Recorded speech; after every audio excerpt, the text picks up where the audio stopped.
is up, everyone, and welcome to the Game Week 29 deadline stream, the double Game Week 29 stream. And we're finally here, the biggest game week of the season. I think it's going to be the most important one. But again, first of all, welcome to all of you. I hope you guys are ready for the stream. I hope you guys are ready for the deadline. I think it's going to be a very exciting deadline. There's so many teams having a double game week. There's so many strategies. There's so many hits flying around.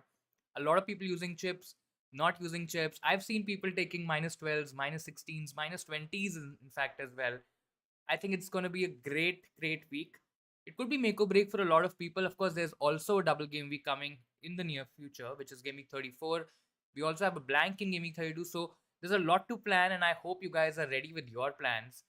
And please do let me know whatever questions you have. I'll try to help you out. I'll also try to kind of see my team and where we can go with our players and our transfers. Of course, as you can see, I have taken a -8, and I kind of did a post a little bit earlier on Instagram regarding my team in terms of the hits that I've taken.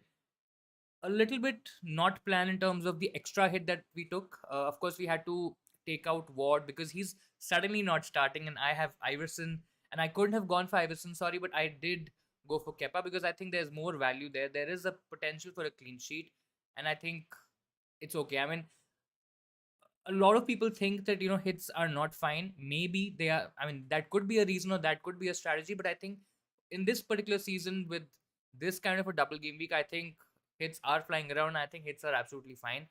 We won't be having a lot of other game weeks which or where we can do a lot of rank gaining or rank chasing because of the fact that I think certain templates etc are pretty much made, and I think it's a bit difficult to kind of maneuver in terms of which players or which additional differentials etc we can go for, because it's just about 8-9 weeks left, right? And we have to kind of now start thinking in terms of where are those opportunities where we can kind of make those rank gains and all that stuff. So I think it's going to be very intriguing and very exciting.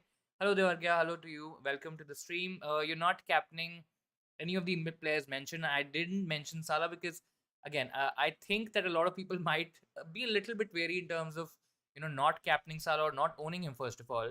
But I think Salah is a great shout. Now you might think that Salah has very tricky fixtures. It's Man City away and Chelsea away. So why the hell would you captain Mo Salah?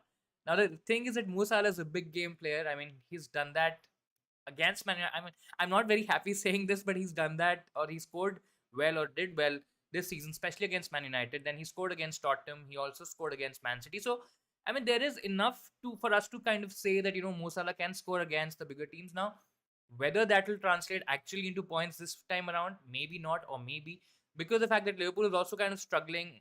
I mean, they are a bit all over the place. It's a bit tricky and a bit difficult to figure out what's going to happen with Liverpool. So I think it's a very exciting time to also kind of venture into Salah because they do have a double in 34. Liverpool does have a double game week in 34. They also have a fixture in the blank game week 32. So irrespective of your strategy, I think we can pivot towards especially when you don't have a free hit available or if you're not using a free hit in game week 32. I think it's a good strategy to kind of go towards a Mo Salah. And I think if you're captaining him, he can easily. I mean, there's so many options in terms of captaincy, right? Anyone can really do well. There could be a lot of variance because somebody like a Salah may blank, maybe somebody like a McAllister may get 15-20 points. So I think there's going to be a hell lot of a variance this week. But I think at least now sitting here before the deadline, we can't really go wrong with most of these options because I think they are really good options. And I think it kind of also comes to a point where what do you believe in or what is your gut saying, right? I mean, I'm sure 100 people in the community would have different opinions, would have 100 opinions in terms of where you can go, what captaincy you can go for, what players you can go for. But I think you always have that gut feel. You always have that feeling in terms of that's the right player, and maybe I should go for that. And I think it's fine to trust your gut in these sort of weeks where it's actually not a very huge deal to kind of go different and look at different options, especially in terms of captaincy. I think there's a lot of potential in a lot of different players, and I think a lot of them could also do well. So I think that's really interesting. I made an oopsie this time. I wanted to get an Allison instead of Guaita, but accidentally switched Raya to Allison. I mean, it's fine. Allison still. I mean, I'm still not very sure about Allison, to be very honest. Guaita instead of. I mean, Guaita to Allison would have been okay. Raya to Allison. Of course, it's not ideal, but personally, let me know what you're thinking in terms of why are you going for somebody like an Allison. I would love to hear your thoughts because I am not very convinced with an Alisson, especially because of the fact that, let's say if we are trying to move towards 2 to 3 Liverpool players. I mean, irrespective of your strategy, whatever your strategy is, I think we will come to a point where we will start investing in Liverpool assets. Now, I think Mo Salah is somebody who a lot of people would kind of, invest in, because he's also a good captaincy option, right? So he's giving you an additional alternative in terms of captaincy. So I think Salah is great. Then I think you would want to go towards a Trent and or a Robertson. I think the reason that you might not look at those options, because of course they are expensive and you're trying to kind of play a little shortcut here, play a little bit of a game here, and then try to at least get that clean sheet. But I'm personally not very convinced in terms of Liverpool keeping a lot of clean sheets, and Allison is the keeper who doesn't really make a lot of saves, because either Liverpool concede or they keep a clean sheet. I mean, they don't generally concede a lot of shots, so the save potential is not there. Maybe somebody like a Kepa or maybe even a Raya might be better options, especially when you're talking about saves potential, right? Maybe even a Navas. I know a lot of people aren't even looking at Nottingham Forest because it's Nottingham Forest, right? I mean, they don't keep clean sheets, so why the hell would you go for a Navas? I think there is decent potential, especially when we talk about saves. Especially, I think he can make a few saves. He can give us a few points. But yeah, I mean, Allison for me, it's maybe not the right option. So your team is Allison, Guaita, Henry Trippier, Chilwell. You have Cher, Trent. That's a great pick. Salah, Madison, McAllister, Watkins, Tony, Rashford, Iheanacho, Saka. I think there are some really good differentials in there. I think Iheanacho is someone that a lot of people are scared of, you know, going towards, because Iheanacho is a player. I mean, yes, he's getting minutes. Yes, there is potential in him as well, but there's just something off with Iheanacho and Leicester and Rogers this season. It's just not clicking, right? But yeah, I mean, there is potential. Maybe somebody like an Isaac is a slightly safer option. Of course, you have the likes of Watkins and Tony, who will definitely have a much higher ownership. So I think they could be better options, anyways. But yeah, I think it's a solid. I mean, it's a differential team, and if you're rank chasing, I think if all of these options or maybe a few of them do really well, I think you could really get a huge rank boost. So I think from that perspective, I think it's pretty good. I'm gonna bring in Fernandez for Odegaard, but I'll have to take a hit next week. I mean, it's fine. And this is also a question that a lot of people have asked, or is a doubt that a lot of people have this week, is that I'm not moving from player A to player B because of the fact that I have to take a hit for to get in Haaland. I think it's a double game week. Yes, you should have a plan ready in terms of getting back Haaland, and I'm not saying don't do that, but taking a hit for Haaland, considering that there is enough potential in Haaland, you will anyways be captaining. Most likely, if you're getting in Haaland in Game Week 30, you will end up captaining him in Game Week 30, which is absolutely fine. And I think that is where you can make your rank. Maybe not the rank gains, but at least the points that you would want. You will get those points from captaining Haaland that week. So I don't necessarily have a hitch or have a problem in terms of taking a hit because of the fact that you're maybe getting a Fernandez, because Fernandez is also a player. Yes, he has had some decent transfers in this week, but I think he's still going to be in that differential sort of a category. And I think you can gain a lot by going in for Fernandez. Now, I know a lot of people have doubts over Fernandez in terms of his positioning. Maybe he's not as attacking, he's not dependable. But I think if you're doing Odegaard to Fernandez, you're at least putting yourself in a in a scenario where you can actually gain, because I mean, yes, Odegaard scoring and Odegaard getting points might hurt you, but I think Fernandez can offset that loss by having at least two fixtures and giving you the opportunity to get two or double points, right? So I think I'm not very fussed about taking a hit. I think it's fine. You can absolutely do that. Long term, since easy fixtures, I mean, still not very convinced with. I mean, I just feel, yes, you are spending a little bit more money with the Robertson as well, but I think the upside is there because players like Robertson and Trent, they generally also come in bonus points, especially in terms of the defense. I don't think Allison has that pedigree, but yeah, I mean, if you feel that that's the right output or the right balance for your team, I mean, that's absolutely fine. Fabianski play. I mean, there's a chance that Fabianski can come in. I don't think so. He's going to start this week, but again, he might start the next fixture of the of the double game week 29. So it's a bit tricky. It's a bit risky. Going with the West Ham keeper right now is a bit dodgy because you do not know who's going to start. Fabianski can play. I mean, he's fit to start. Now, whether he starts or not is a completely different question. I don't think so. Anybody knows that. But I think there is enough potential, or there's enough chance to at least for Fabianski to start this week. So I think I'll personally avoid any of the West Ham keepers. I mean, there are slightly better options elsewhere. Hey Soumya, hello to you. Welcome to the stream. You wanna get Fernandes in for Odegaard, but next game week I'm out of money to bring back Haaland. I think it's fine. You figure out a different way of getting back Haaland. I don't know who your other forwards are, but try to take out one of them. Maybe try to take out additional play. Maybe a defender. For example, if you have an expensive defender, you take out one defender. Maybe a midfielder who's slightly higher priced. You go for slightly cheaper options, and then you try to get back Haaland. I think it's fine because the fact again, if your idea or if your plan is to consolidate rank, I mean that's a I'm playing a devil's advocate here to my own argument.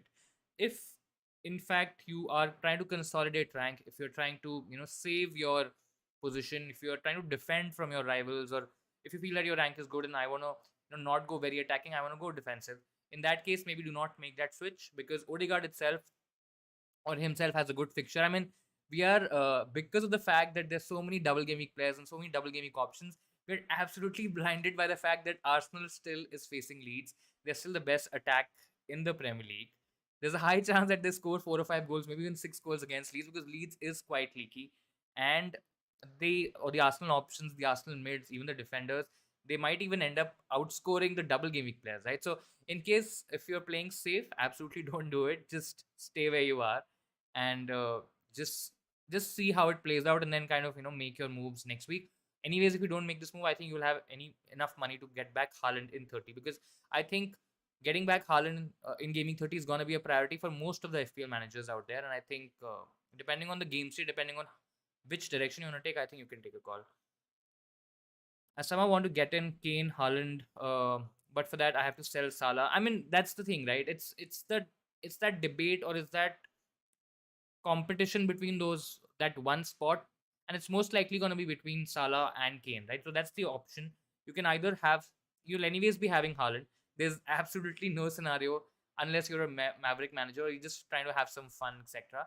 I think you will definitely have Haaland.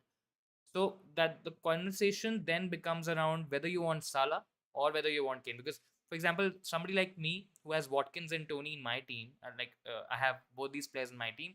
Now, right now, at the moment, I have enough money to make the switch from any of these two forwards to a Haaland. But if I go for, let's say, if I went for Madison, right? Now, in this case, in the scenario, if I would have gone for somebody like a Salah, for example, then that wouldn't really have helped me or helped my cause to make these switches from Watkins Tony to a Haaland. Then I would have taken out Kane because I didn't have enough money. And you kind of understand, right? That's the dilemma that you have. I think you see the fixtures. I think both players have good potential. Yes, Salah does have that fixture in 32. Kane also does have that fixture in 32. But then Salah has a double in 34. Kane doesn't have a double in 34. So that's the argument that is out there. If you feel, because the fixtures for both teams are quite decent. I mean, Liverpool does have a tricky double, but then Salah can absolutely smash it against Man City and Chelsea. They're away games, and that's why I'm a little bit wary. But then there's Arsenal at home. That could still be a decent game. I mean, that could still be a good scoring game from an attacking perspective. I mean, I'm not really expecting Liverpool to keep clean sheets, maybe in any of these three games, but I think there's potential there. Then there's Leeds and Nottingham Forest. So till 32, and then after that it's of course West Ham, and then the double in 34. And then when we have Kane, it's Everton, Brighton, Bournemouth, Newcastle, Man United. So Kane, yes, he doesn't have that double. He does have a slightly trickier run of fixtures with Newcastle, Man United, and Brighton. But then Tottenham are free of Conte finally, and Conte is not there. Now it will be interesting to see what happens with Kane and Tottenham in general and their attack, because they might be a little bit free in terms of how they are playing now. That limitation or that foundation which was there earlier, or that structural flaws, etc., that were there earlier, that may not happen. They might play a bit more freely, especially when Conte is not there, and they don't have to stick to a certain game plan, a certain strategy, a certain number of positions, etc., in attack. And I think that would be very interesting. And I think we'll have to see a couple of games to see how it unfolds. But I think right now going for Salah is also not a bad option, because I think he's still gonna be scoring goals. I think there's still a good potential in him. There are a couple of weeks where you can also captain him, especially when you're trying to gain rank, etc. I think it could be a good strategy. Going for Saka to Madison, Gabriel to Shaw, bringing in Fernandes is a problem, as Haaland is a must buy, and have Arsenal, Martinelli. I mean, that's again depends on your money as well, depends on the funds as well. I did the Martinelli to Madison move because I had enough money there. And again, I mean, there's so many options, right? There's Madison, there's Fernandes. and there's Salah. I mean, I think in most scenarios, if let's say you have two Brighton mids, which I think is still a lot of value because they're quite cheap and they have the maximum number of doubles. They have a double this week, then they have a double in 34 as well. Yes, they are blanking in 32, but I think a lot of managers are using their free hits anyways in game week 32. And they also have a upcoming double, which would be with Newcastle. That Newcastle fixture is still yet to be scheduled. People are expecting it to be in 35, 36, or 37. Let's see what happens there. But I think 35 or 37. But I think, yeah, I mean, I'm assuming you'll have two Brighton mids. I'm assuming that you'll also have Rashford. So the competition is essentially between those two positions, and I think that is where you can go. If you don't have a free hit in 32, maybe you have Saka, or then is that decision where you go for either a Madison or a Salah or a Fernandes. I think again, if you don't have a free hit, Salah is slightly better. Even Madison, if so, I think Madison if you don't have money, and Salah if you can afford the switch at the transfer. I think those are the plays here. In case if you have a free hit, then you can also attack with a Fernandes because then you don't have to worry about the blank in gaming 32 and you can easily take him out, get in a different player, get maybe a double or triple up of Arsenal as well on a free hit, and I think you should be good to go. Give me unlimited money and I can bring in Salah, Kane, and Haaland. I mean, that's a bit difficult because I think I hardly see, or I would be very surprised if there are teams which have Salah, Kane, and Haaland, and also maintaining that right balance of the defense and a good midfield. I don't think so. That's a possibility, but yeah, I mean, maybe from next season or maybe from maybe sometime later on in the FPL scenario, in the FPL space, we might get a chip which again has unlimited money as well, right? And we can go for any time. I mean, I think this was the case in Euros, if I'm not wrong, or I might be mistaken. Maybe the World Cup as well, World Cup Fantasy as well. But yeah, that could be a very interesting chip to play. Why haven't you gone for Madison, not Bruno? Is that because you cannot then afford Haaland? I mean, so I could have gone for Bruno instead, and then also could have afforded or bought in Haaland. But I still feel when I'm looking at the next 2 to 3 fixtures. So my idea or my plan is to basically have Madison this week, and then try to move Madison to Salah in game week 31 because I think game week 31 is when Leicester are facing Man City. I'm not really expecting a lot from Leicester and Madison in general. So I think the ideal scenario or the ideal switch would be to move a Madison to a Salah. I would still do the Haaland move. I don't see a scenario where Haaland is unfit again by game week 30. I think the priority here is to get back Haaland or get in Haaland. So the first transfer in I think game week 30 would be to get back Haaland.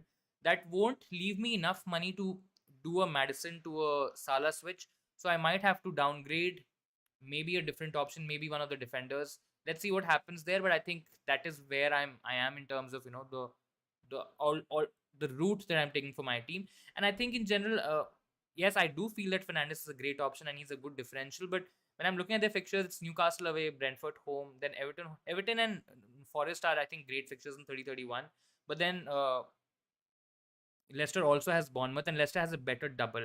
And anyways, if my plan is to move towards the Salah in game week 31, I think I can easily do that, and I don't have to play Madison in game week 31, or I can even do that switch from Madison to a Fernandes in game week 31 because I don't necessarily have to worry about the blank in 32, right? Because I'm playing my free hit, so I'm okay playing the free hit in 32, having Fernandes because I think somebody like Madison might or could very well outscore Fernandes.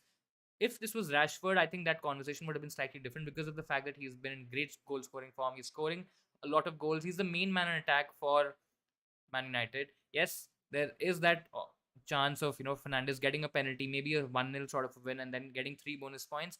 But I think I'll ride my luck there. I think Madison has been a bit unlucky in terms of getting or not getting enough returns. I think his numbers have been great. He has been creating a lot of chances which are leading to shots. He's also shooting a lot himself. So I think with the fixtures, I mean Palace and Villa both aren't really great defenses, and I think it's definitely a better double for the Leicester attacker, which is Madison here. So I think I'll take my chances. I still feel Madison will outscore Fernandes, and I think that's the reason here. But yeah, those are the two kind of thoughts or directions in terms of why I'm kind of going for Madison here right now, and then a potential switch to a Fernandes or even a Salah. Hey Math, hello to you. Welcome to the stream. Hope you're doing well. I am doing great. I hope you're doing well too. I'm in lecture, so I'm muted. That's absolutely brilliant. Could you put a thumbs up to get in Fernandez, or a thumbs down to, or a thumbs down to get in Madison? Of course, we can do that. Um, so I think I will put a thumbs down because I've been talking about Madison. So we will quickly do that.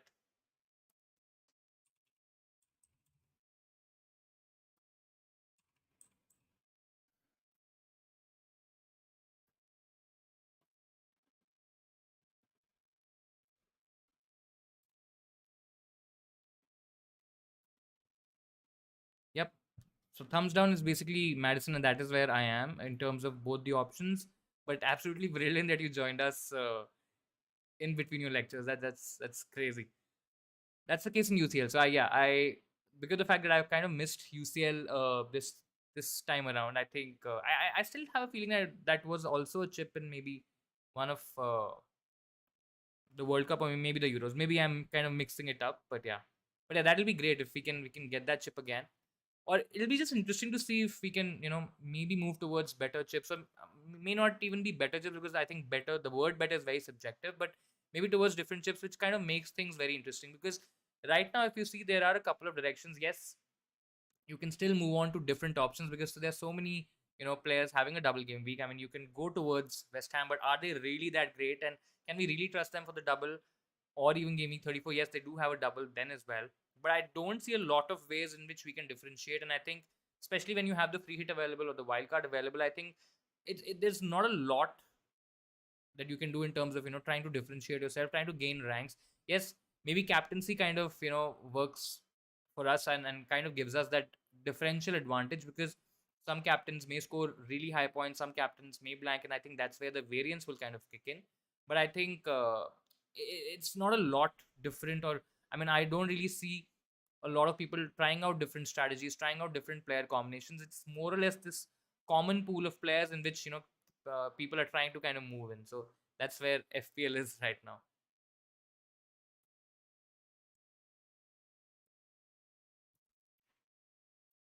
If you had to captain any player on the team I mentioned, whom would you go for? I'm having second thoughts on Salah somehow. So in terms of a team, it's Alisson, Guaita, Henry, Trippier, Chilwell, Cher, Trent, Salah. I mean, Madison is definitely one option. I think the safest option is Rashford.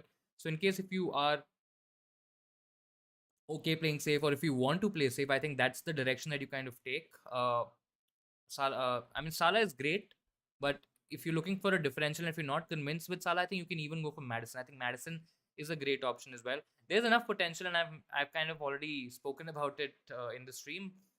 He has a good set of fixtures. Both defenses aren't really doing that great. He has been the main player for Leicester. I mean, he's on set pieces. He will definitely take a lot of shots. He will create chances as well. So there is assist potential as well. And I think overall, when we talk about Leicester's attacking output, I think it's most likely going to come from Madison. So I think it's a good shout. Of course, the outcomes, etc., might kind of change our thinking maybe next week. But I think right now, sitting here, I think it's fine if you even go for Madison instead of Salah. I think that's an absolutely fair decision to take.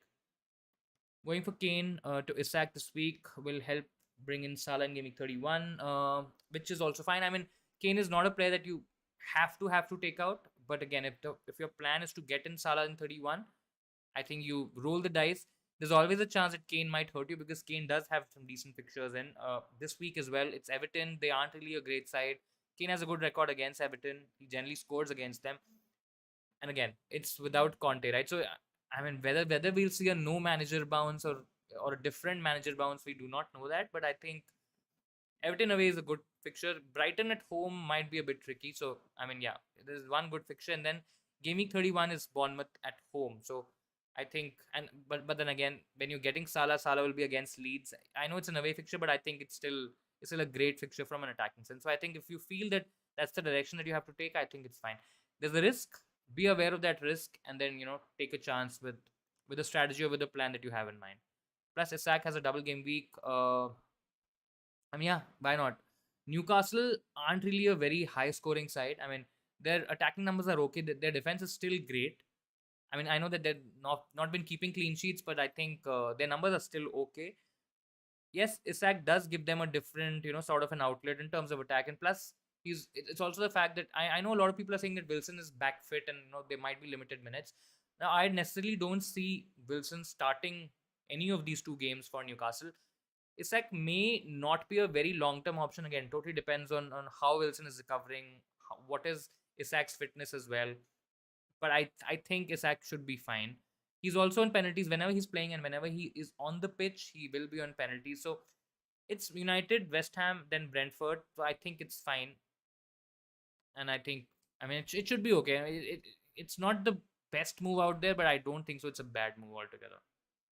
Rico or Gabriel out for Estupinian for -4. I mean, I think Gabriel again. See if you need that money. See if you need that additional money. If you don't, then do Rico to Estupinian. I think Gabriel still has a good fixture. I think it's fine. I mean, you can definitely maybe Gabriel to Estupinian may not be worth the hit, but I think if you're doing Rico to Estupinian, I think it's definitely worth the hit. I think there's enough potential in Estupinian to give us clean sheet points and attacking returns as well, and I think it should be fine. I mean, I could go for Madison, but last few games haven't been the best for him, so I'm tending to. I mean, Madison, McAllister. I think I still feel they're both good picks. Now, McAllister's a bit tricky one because yes, his numbers are okay. Yes, he also on penalties. He's been. I mean, his underlying stats are pretty decent, but I think it's a tricky call because then there's March and Mitoma as well, and I think those attacking returns might get shared between all these options, right? So it's a bit difficult to predict which player. I mean, we've already seen weeks where in a certain week you're trying to get, or you basically get in March, for example, then Mitoma scores.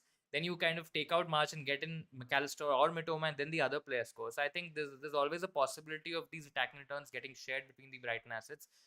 With the Madison, I don't see that happening because Madison will be the main threat or main output in terms of whether it's creation of chances, whether it's taking shots or even goal scoring. I think there is a lot of potential and better potential in Madison. But I mean, I can't really fault McAllister by saying that McAllister is a bad pick. I don't think so. He's a bad pick. I think they're both very good options. With Haaland be playing, I mean, there seems to be a general consensus, especially on Twitter, where a lot of people do lineups and do predicted lineups, do leak lineups, etc., and all that stuff. And I think there could be some information before the deadline today as well. I mean, it's April Fool's Day, so we have to kind of set that expectation very very right because I think there'll be a lot of rumors, there'll be a lot of fake lineups, etc., coming in. So just make sure that you're aware of all of that stuff. I personally don't think Haaland's going to start. I think it's a fixture which Man City can manage. I mean, they definitely can play against Liverpool even without Haaland. I think they will be fine. And yes, it's a must-win game because they have to win all of their games and they have to challenge if they have to challenge for that Premier League title. But I think even if he's 50-60% in there, I don't think so Pep is going to take that chance, especially because of the fact that they're also in the Champions League, and I don't think so. I mean, yes, the Premier League is important for Man City and Haaland and Pep, but I think that Champions League title is more relevant and more important. So I think if he's not fit, which I don't think so he is, I personally don't think so he's going to start just because he's a World Cup winner. I mean, yeah, that's fine, but let's see. I think it's a bit tricky to kind of call out the best Brighton asset or the best Brighton player. But I think any of those two or any of these three, I mean, I've seen teams where people have gone for three Brighton options as well. It sounds a bit weird because you're putting a lot of eggs in one basket, which may kind of fall flat and may not work for you. But I think any of those three options are good. Help me, please. I've got no bench boost. Have triple captain, one free transfer. So Saka, Sanchez, Zinchenko out. For Bruno, David De Gea, Estupinian -8. For Saka, Sanchez, Zinchenko, Pinnock out. For Bruno, Raya, Estupinian. So I mean, I still don't like the fact that I have to go for David De Gea, especially in terms of the Man United options. It kind of blocks me from you know uh, going for a third attacker or a third different option because if I'm going for David De Gea, you won't be getting in Shaw, and I think Shaw has better potential than David De Gea. So I think I'll personally go for the second option, which is basically not getting in David De Gea, getting in Bruno, Raya, Estupinian, and Shaw. I mean, you're taking -8 for both, but I just feel the second option has better potential. And you're getting in Bruno, you're getting in Estupinian, which is also then the first option, but David De Gea is definitely a lot better. So I think the last part of that, those options, I think that's where I will go. -12. I mean, it's fine. I know a lot of people are kind of getting scared by the fact that you're taking a -12, which is unheard of generally. But I think most of these players have a double game week, and I think I personally don't think so. It's an overkill. I still feel it's fine. I mean, there is a good chance that you will kind of make up for those points. Plus, again, I don't know if what's your strategy here. I mean, in terms of, yes, you do not have that bench boost, but I mean, all of these players like a Bruno, for example, Estupinian, for example, a Shaw, for example, are also in play in 32 and 34, right? So in case if you do not have a free hit, then I think yeah, maybe not. But in case if you have it, you can easily take them out in 32 and then have a good team in 32 and use these players for 34 as well.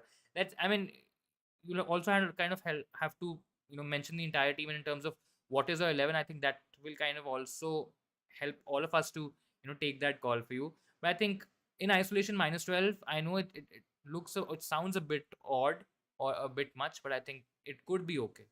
Sure, Estupinian, is it worth a hit for Gabriel or Rico out? I think I'll do Rico to.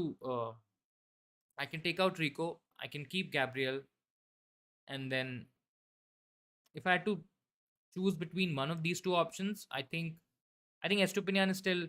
I mean, from an attacking sense, I think both teams are better. I still feel this might not be a very popular opinion, but I still feel Brighton has slightly better chance of getting a clean sheet than Shaw, and I think that's where I am in terms of my assessment. I think Estupinian is slightly better as well.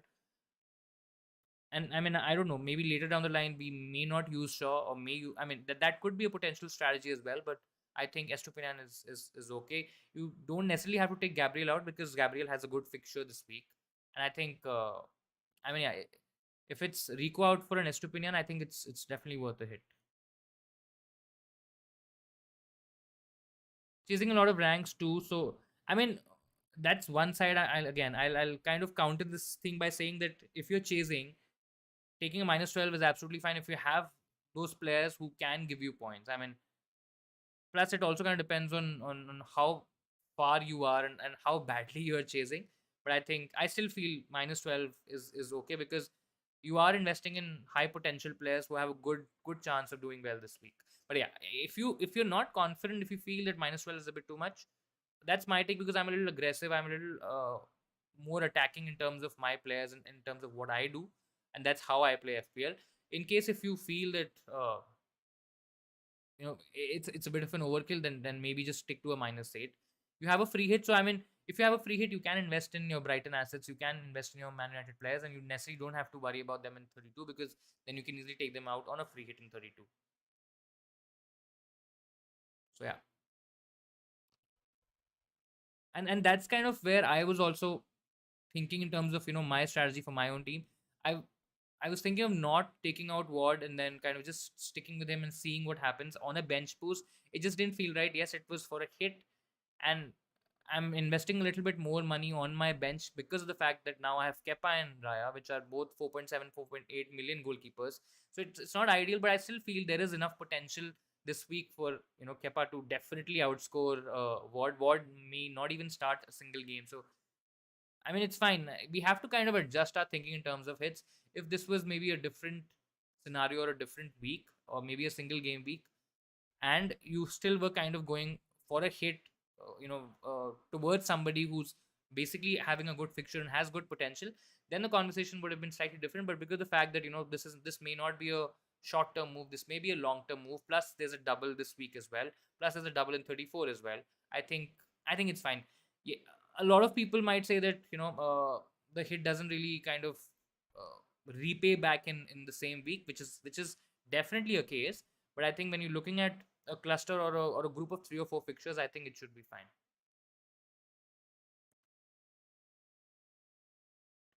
Aggressive in FPL and in bed. Let's not get into all of that. Could Barnes be a better pick than Madison? Barnes generally has good goal threat whenever he plays. But I still feel because of the fact that Madison's going to be on set pieces. Madison also has good creative potential. I think overall, when we see as a complete package, I think Madison's still a definitely better option than a Barnes. In case if you're chasing again, in case if you're trying to be different, trying to gain a lot of rank, etc. And maybe your rank is far off from or where you want to be. I think that's the only scenario I'll kind of move towards Barnes, but I think Madison in general has better potential. Do you think Bruno will play or get rested if he plays? Do you think he will be burnt out? I mean, Bruno has played an immense amount of games, crazy amount of games. I still don't think so. I mean, he has or he is good when we talk about when we talk about stamina, when we talk about match prep. So I don't think so. Bruno will get rested. If maybe United is winning one of these games comfortably, which I don't think so will is going to happen. I think they're going to be tricky games. So I personally don't see a scenario where Bruno is rested. He definitely starts both games, and depending on the game state, depending on how we are doing in the game, I think maybe Ten Hag decides to take him off, but I just don't see him getting rested because he is one of the main players for us in attack. He can play in multiple positions. I mean, uh, in terms of whosoever we have on the pitch in attack, especially, I think he's the leader there, and I think a lot kind of a lot of the attacking play is dictated through Bruno Fernandes. So I personally don't see a scenario where, and these are winnable games, but these are important games as well, and they could be tricky games. So I think Bruno definitely plays both. I won't do that. Barnes hasn't. I mean, yeah, he's not been consistent at all. I mean, he's been injured, out, and then back in again. But again, if you're chasing, then the conversation maybe slightly gets a little better. But overall, hands down, Madison is the better pick.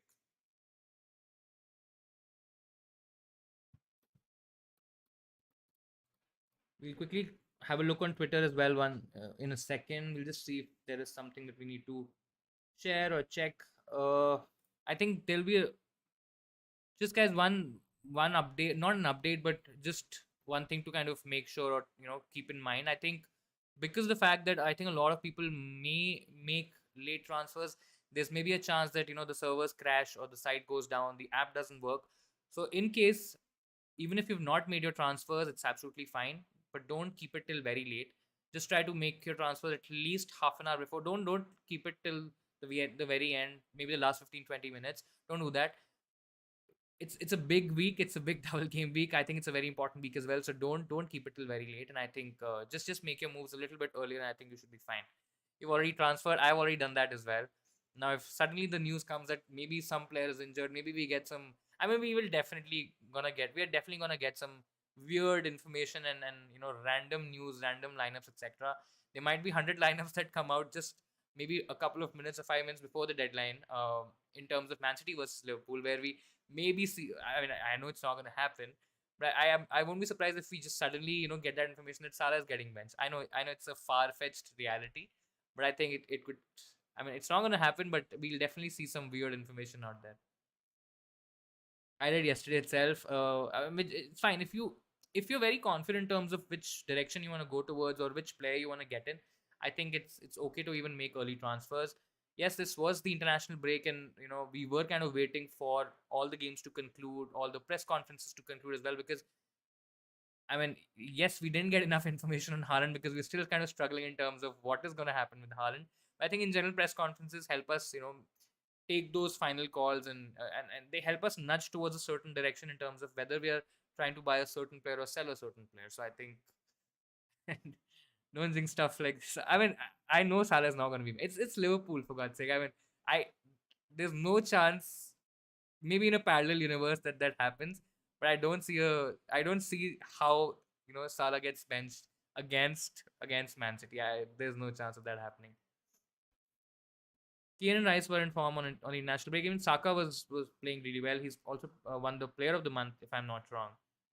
I think people who are trying to sell Saka, I think it's going to be a tough watch because, and the best part, or maybe the worst part, is that we're going to get that information, or we're going to get that result today itself, by 7:30 IST, or at least the game will start at 7:30 because Arsenal's playing Leeds. So I think we'll kind of have an idea in terms of what's going to happen. Whether we are going to be a little bit closer to that green arrow, whether we're going to go absolutely red, because of the fact that, let's say if Arsenal does really well in that game, maybe they score 5 or 6 goals. There's a high chance that most of these attackers that Arsenal has, they have. I think they can easily outscore all, or maybe most of the double game week players. So let's see. I think it's going to be interesting. Looking forward to it. What do you think makes sense? Haaland, Martinelli to Fernandes and Isak, or McAllister and Tony? I personally won't bring in Tony. We'll be getting Haaland back for Game Week 30.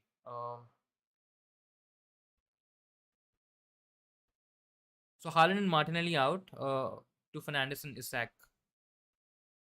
I think Fernandes is a good set of players. And it's fine. I mean, I know a lot of people might say that just keep Haaland on the bench, just don't play him. Again, I'm not sure whether you're bench boosting or not. But keeping Haaland is definitely one scenario. I personally won't do it because I would want to attack the double game week 29.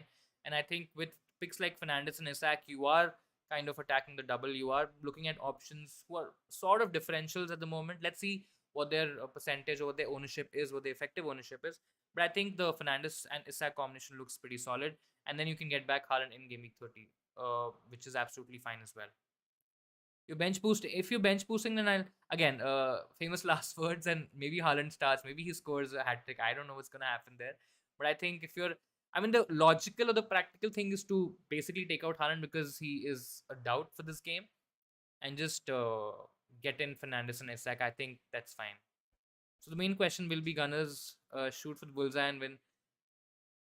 I mean, yeah, they're looking really good. I don't necessarily see. Yes, they have gotten a couple of injuries. Saliba is a huge miss in defense, and the defensive numbers have kind of dropped as well. I mean, since the FPL restart, which was game week 17, since after the World Cup, their defensive numbers aren't really that. I mean, their defense is not elite anymore. They are conceding chances, they are conceding goals, and now the injury to Saliba as well. Tomiyasu, anyways, Tomiyasu maybe doesn't really affect Arsenal's defense a lot because he was not starting majority games. Yes, he was maybe giving White some minutes off, which may not happen right now.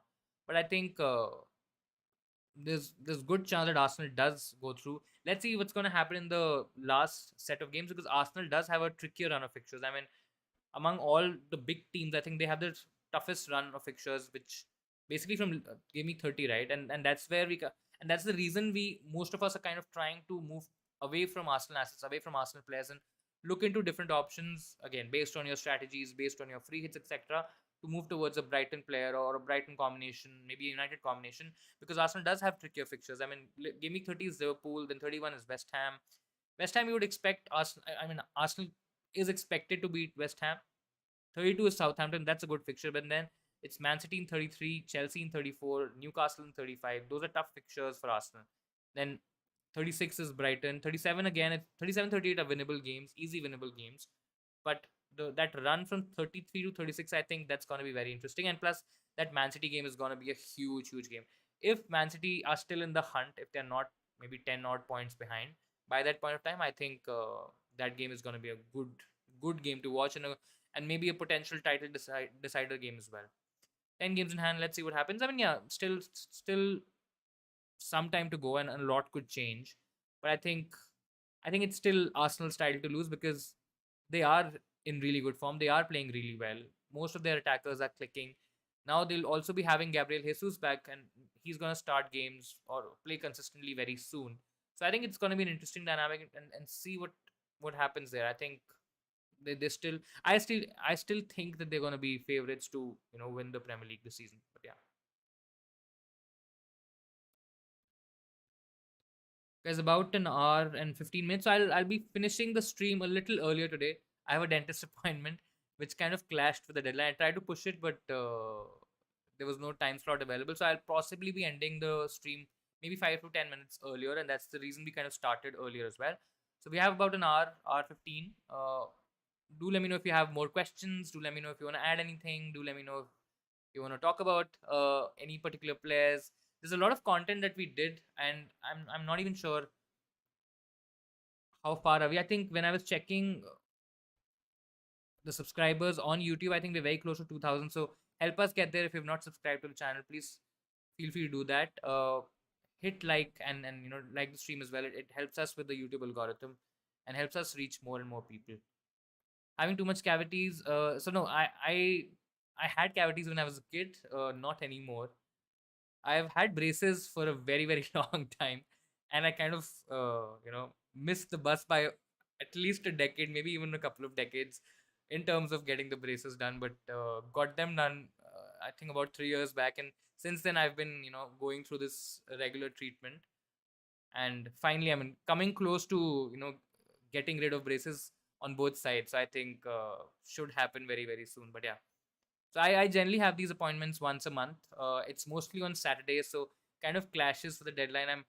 I generally try to keep it in the morning, so if this is the kind of time where the stream is, so we don't necessarily miss the stream. This month it was a bit odd because there was no alternate time slots available. But yeah, that's where it is, or that's where I am.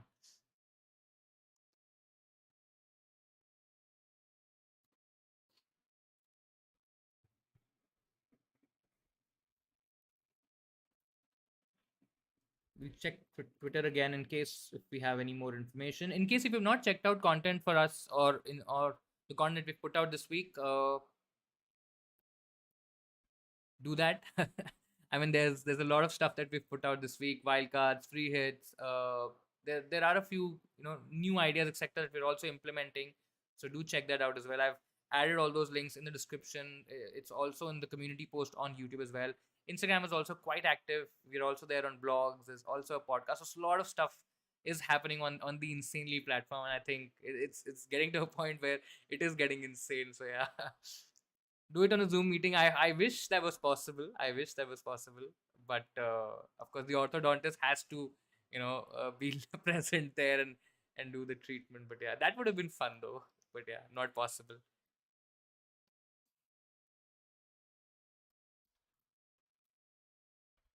Do let me know what your plan is as well in terms of your, gaming 32, gaming 34. What strategies are you thinking? What information or what players are you looking for in your team? I still feel there's a set path in terms of where we go in terms of gaming 32 and 34.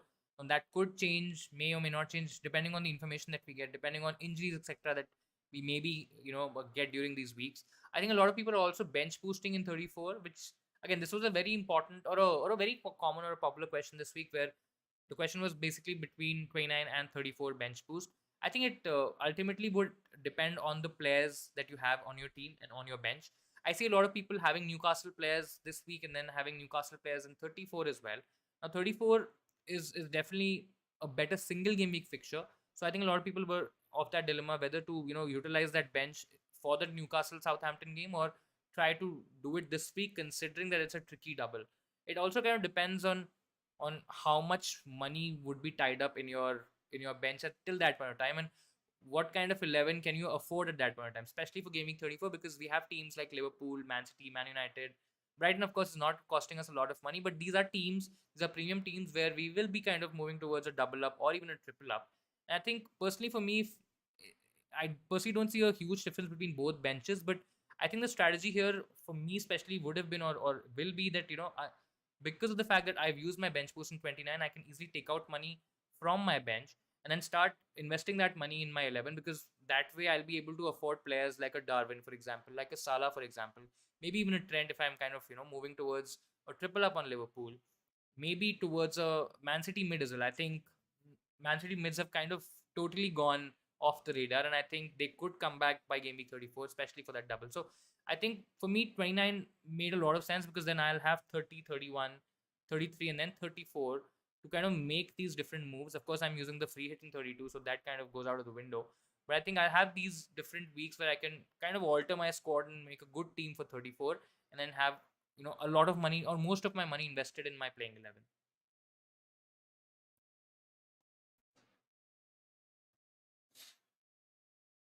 All of Brighton midfielders have fallen sick to an unknown illness and have to forfeit both matches. I mean, yeah, this won't be the weirdest thing that you will hear or will be out there on Twitter today. Long-term Liverpool assets still want to bring in Kane for the final stretch because I mean, yeah, he's Harry Kane. He's been in great form. I think he will still score or he will still continue to score a lot of goals. And I mean, he's fine, and that's the dilemma, right? Maybe Darwin Nunes becomes a better asset than Kane. I'm still not thinking, or it's still not. I mean, we've not seen enough to kind of make that assessment, but I think a lot of people would, or a strategy could be to stick to Harry Kane from now till the end of the season, because he is being very consistent, and again he is the main man for Tottenham in attack. And I think I want to see the game this week, and I want to understand how Tottenham are doing, and then maybe we get a better picture in terms of how Tottenham are going to progress in the coming weeks.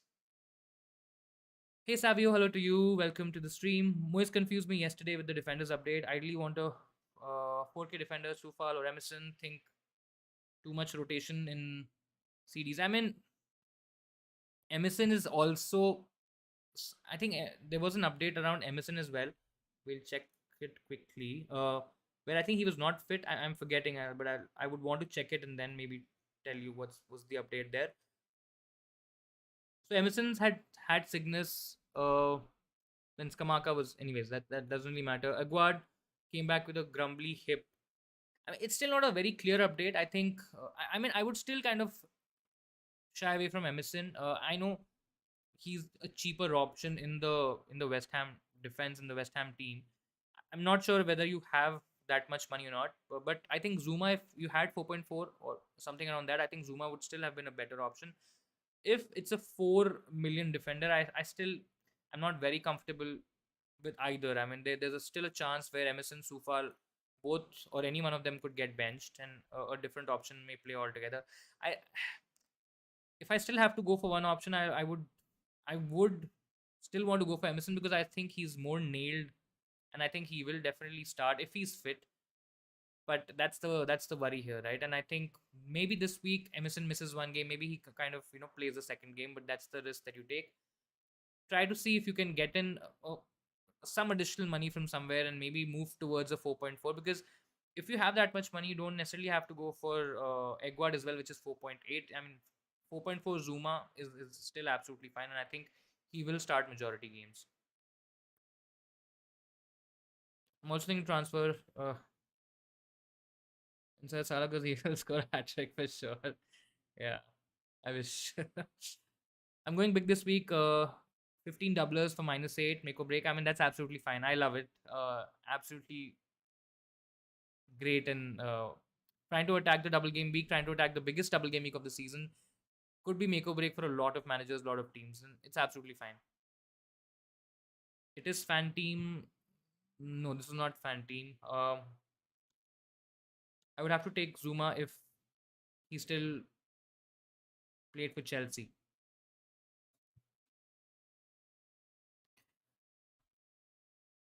I mean, Zuma still is an okay option, right? I mean, yes, he doesn't have a lot of attacking threat. Yes, he may not score a lot of goals. And yeah, I know that association with Chelsea is there, but I mean, if you're looking at the cheaper options from the West Ham, first of all, I necessarily don't think that West Ham are a great defense. Yes, their numbers are still okay. They haven't really kept a lot of clean sheets in terms of how much they could have, but I mean, I'll try to still kind of move towards the Brighton defense, the United defense. I know it's costing you more money, but then I'll try to maybe go a bit cheaper in midfield, or maybe try to attack with a West Ham forward. I mean, that's also an alternate strategy, right? A lot of people are talking about Bowen or Benrahma as options. Maybe not this week. Again, I want to see maybe a couple of more matches from them, and then try to kind of take that call. But I think those could also be potential options. I think Benrahma, especially with the value that he can provide, also because of the fact that he took the last penalty and he may be on penalties now, that could make things very interesting. I think Benrahma could be an absolutely bargain at that sort of a price point. So yeah, maybe we'll go for Zuma. I mean, if you have the money, definitely go for Zuma. I think one thing is that he will price me out of Salah in one move. Down the line, it's still okay. I think it's fine. Depending on which players you're taking out, depending on their potential, I think it's absolutely fine. Personally, I've come to a point, or I've come to realize that fact that hits right now and at this stage, I think they're absolutely fine to take. If you're getting a high potential player, unless you really are averse of taking hits and you don't want to do that's a different argument. But I think it's fine. See, the thing is that with Zuma, at least you're getting regular minutes. With somebody like a Sufal or an Emerson, it's a roll of the dice, right?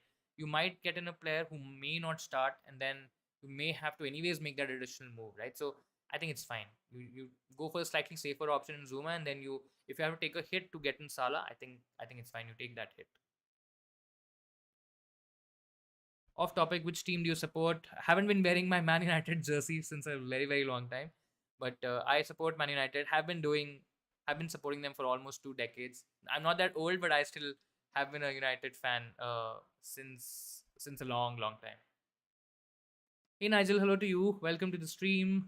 You've shared your team, which is Ward, Trippier. Ward is a doubt for me. Trippier, White, me, Bruno Fernandes, March, Rashford, Pereira. Pereira. I mean, I've not hardly seen teams with Andres Pereira in them. Martinelli, Kane, Tony.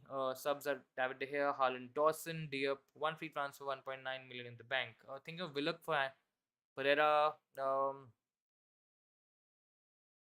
I mean, I'm not sure how much is Pereira and Benrahma, but I think if you can make that money work, or if it's fine, I mean, if you can afford it, I'll rather go for Benrahma than, I mean, Willock is still not the best option in the Newcastle attack. First of all, it's the Newcastle attack, and we're already very wary in terms of which are the best options. They aren't really a free flow, high scoring team, right?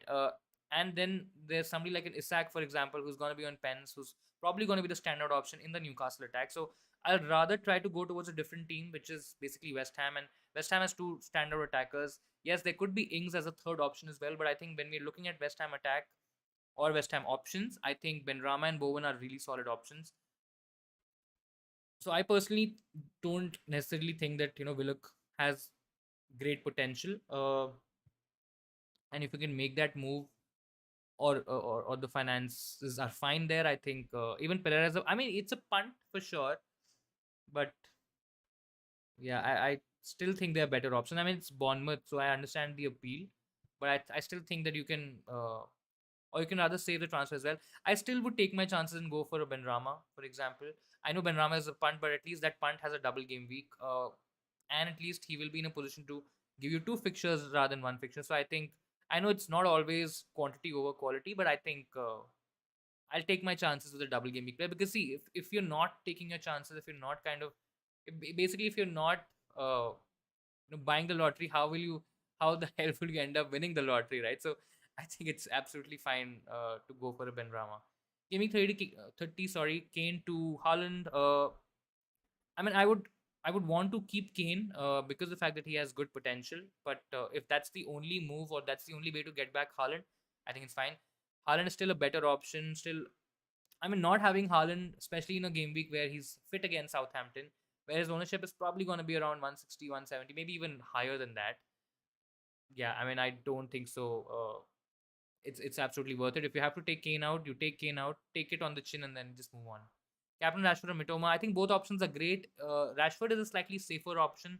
So in case if you're trying to protect rank, trying to consolidate, and not trying to take a lot of risk, I think you go with Rashford. Fixtures are slightly trickier, but Rashford, in spite of the niggles and in spite of the knock that he had, I think he's still in great form.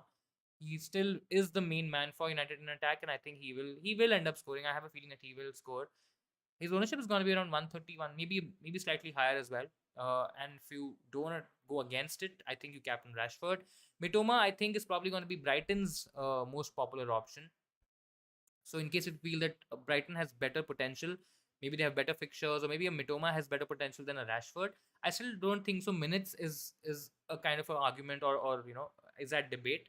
I think both will get enough minutes. Both have been in good form, and I think Mitoma can also do well. Is a slightly higher upside, higher ceiling pick, and I think if you're okay taking a bit of a risk, and if you're trying to gain rank, I think that's where you kind of segregate both these options. In case you're playing safe, go Rashford. In case if you're trying to gain rank, you go Mitoma. When I say playing safe, it's basically to, if you're trying to be a bit defensive and trying to protect your rank and consolidate your rank. Second option has Martinez and Webster, because I need funds to upgrade Haaland next week. You deleted that earlier message, so you'll have to probably post that original message again. Otherwise, I won't get the context. I don't know what the first option is, but try to help me out with the earlier context so that I can help you with the question, please. I would have 6.2 for any other player, which is, I think, fine. Big risk, big rewards. I mean, you have to take it, right? You have to.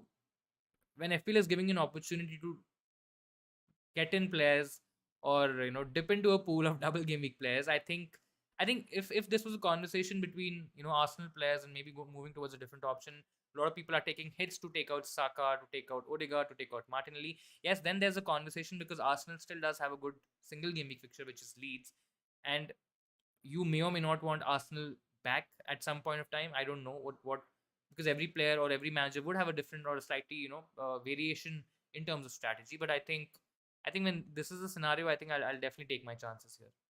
Or you can be bilkul risk nahi lene ka. I mean, what's the point of playing safe, right?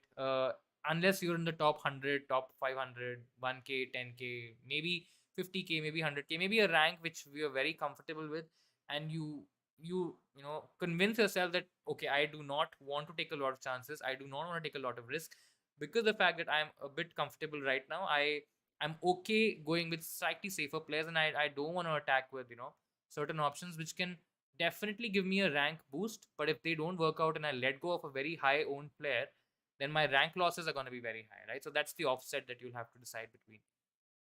Is Haaland fit to play? I mean, we've not really had a very clear cut answer to that. Pep said that we'll see closer to the deadline or closer to the match, which was pretty much expected. I personally wasn't really expecting any other response from Pep. So I do think that there's a high chance that he doesn't start. And if he's maybe 50, 60, maybe 70% fit, maybe he comes on in the second half, maybe plays 45. But personally, I'm not seeing him unless Pep is really playing mind games with Klopp, and he's hiding something, and not telling us something that a lot of us are assuming, etc. I don't, with the current information and with how things have panned out right now, I don't think so. Haaland is gonna start the game. He's not seriously injured, is what I could gather, but because he's been a part, or he's taken part in one of the training sessions, or maybe will take a part in the last training session. But yeah, it's a bit tricky to call.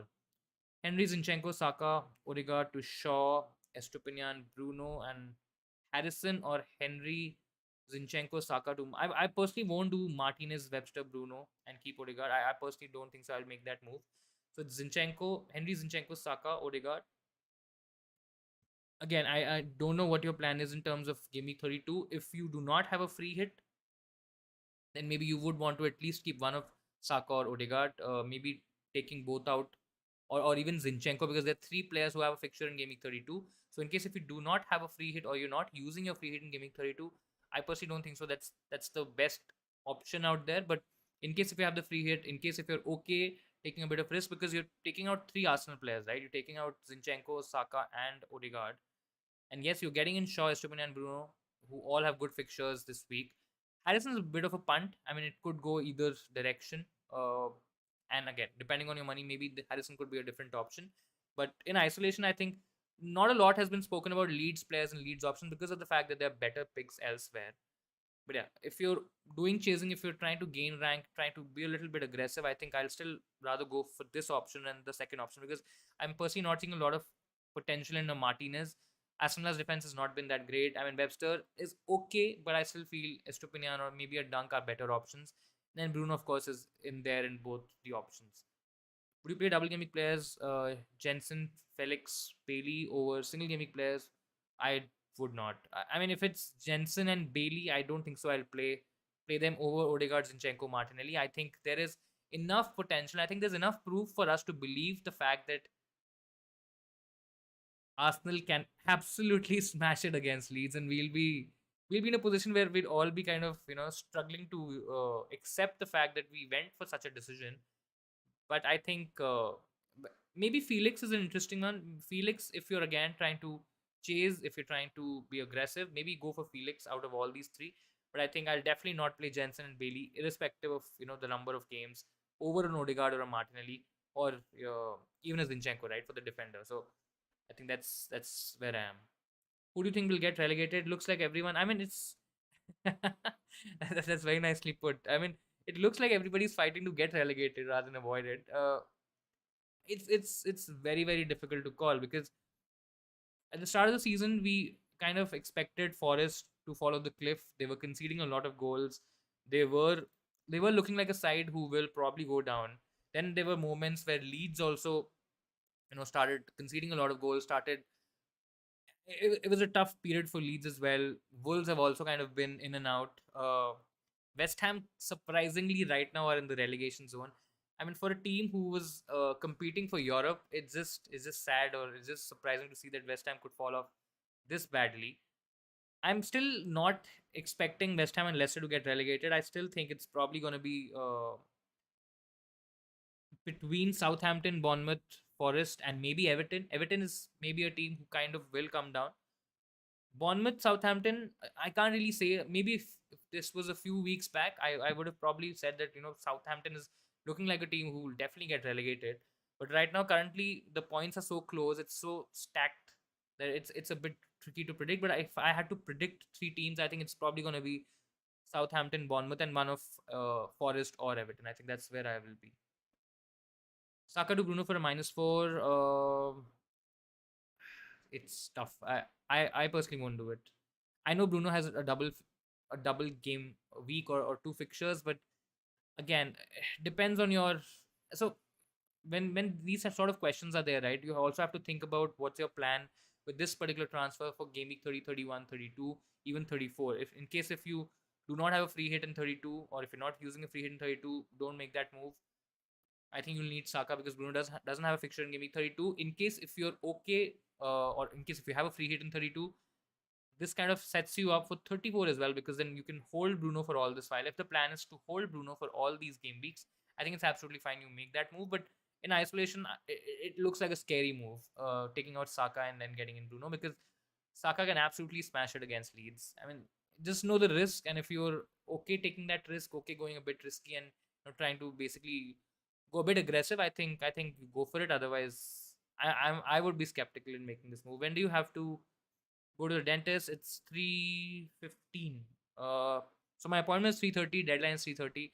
It takes about 5 minutes for me to walk to my dentist, and it's probably gonna. I'll probably end the stream by around 3:20, 3:25. Maybe we can make the dentist wait for 5 minutes. But I think, yeah, 3:15, 3:20 is probably when I'm planning to end the stream. And that'll be 15 minutes before the deadline. Need Harrison because I need funds next week to get in Haaland in next week. So I need to downgrade Odegaard either this week or next week. I mean, Harrison again, is he a long term hold? I mean, what are you going to do with him? Are you going to transfer him out for a different option? I still don't see a lot of potential in Harrison. I mean, there are better options elsewhere. The fixtures are okay. It's Palace in 30, then it's 31. It's Liverpool. I mean, they could still score against Liverpool. Then it's Fulham. But yeah, not too sure. Excuse me. What I'm going to create a wheel and decide my. I'm going to do is create a wheel and decide my captain. I mean, that might work, because it's actually quite tricky to call captaincy this week. I mean, there's so many directions, so many options that you can go for, and I think you can make a case for most of the options. I mean, I've seen people making a case for Saka and Kane as well. I also did that for some time before I kind of made my bed with the fact that maybe double game week options are better captaincy picks. But I think there's so many captaincy options. It's actually a bit tricky to predict. Morning, hello to you. I said last week that Barnes couldn't hit a Banter and then he scored. I'm gonna hide. But who are you captaining this week? I'm captaining Mitoma. Vice captaincy is on Madison. It was pretty close between Mitoma and Madison between captaincy, but I think both options are really good. And I took my pick with Mitoma. I think Brighton have a good set of fixtures, and I think there's good potential. I mean, the issue with the Mitoma captaincy is that March and McAllister can outscore Mitoma, right? And then people who went for those or captaincy for those players, I think will of course be laughing at me and rejoicing, but Mitoma might not end up scoring that high. So that's always that risk with the Brighton mid captaincy option. But I think the Brighton mids, Madison, Rashford, all of these are good options in case if you're okay taking risks. I think a Salah or a Fernandez is also not outside the realm of possibility. I mean, you can absolutely captain those players as well. Will Haaland play in game week 30, 31? I definitely think that he's going to play in 30, 31. 30 is Southampton. Depending on what happens in that Liverpool game, I still don't think so. It's probably dependent on the Liverpool game. I mean, whether City win or lose, I still feel if Haaland's fit, he's gonna play. Maybe he gets reduced minutes because of the Champions League games as well. But I still think he's gonna start 30, 31 both. So triple captain Madison. I mean, if you have the triple captainship available, I think triple captaining this week. If you're not using your bench boost or your wild card, or maybe you don't have them, and if you want to triple captain this week, I think you can still do that. It's a bit risky because there's a slight chance that or not a slight chance. There's actually a possibility where you can captain a Haaland, for example, in Game Week 34. But that could also that look, at least on paper, that looks like a better option. So that's where I am. Otherwise, I think Madison risky, but I think it's still not the worst decision out there. I think it's fine. On Barnes' amazing stat is that he has 0 bonus points a season despite some 11. I mean, yeah. So because the fact that he takes shots and a lot of those shots are not on target, he loses the ball a lot. There are a lot of turnovers that come through Barnes.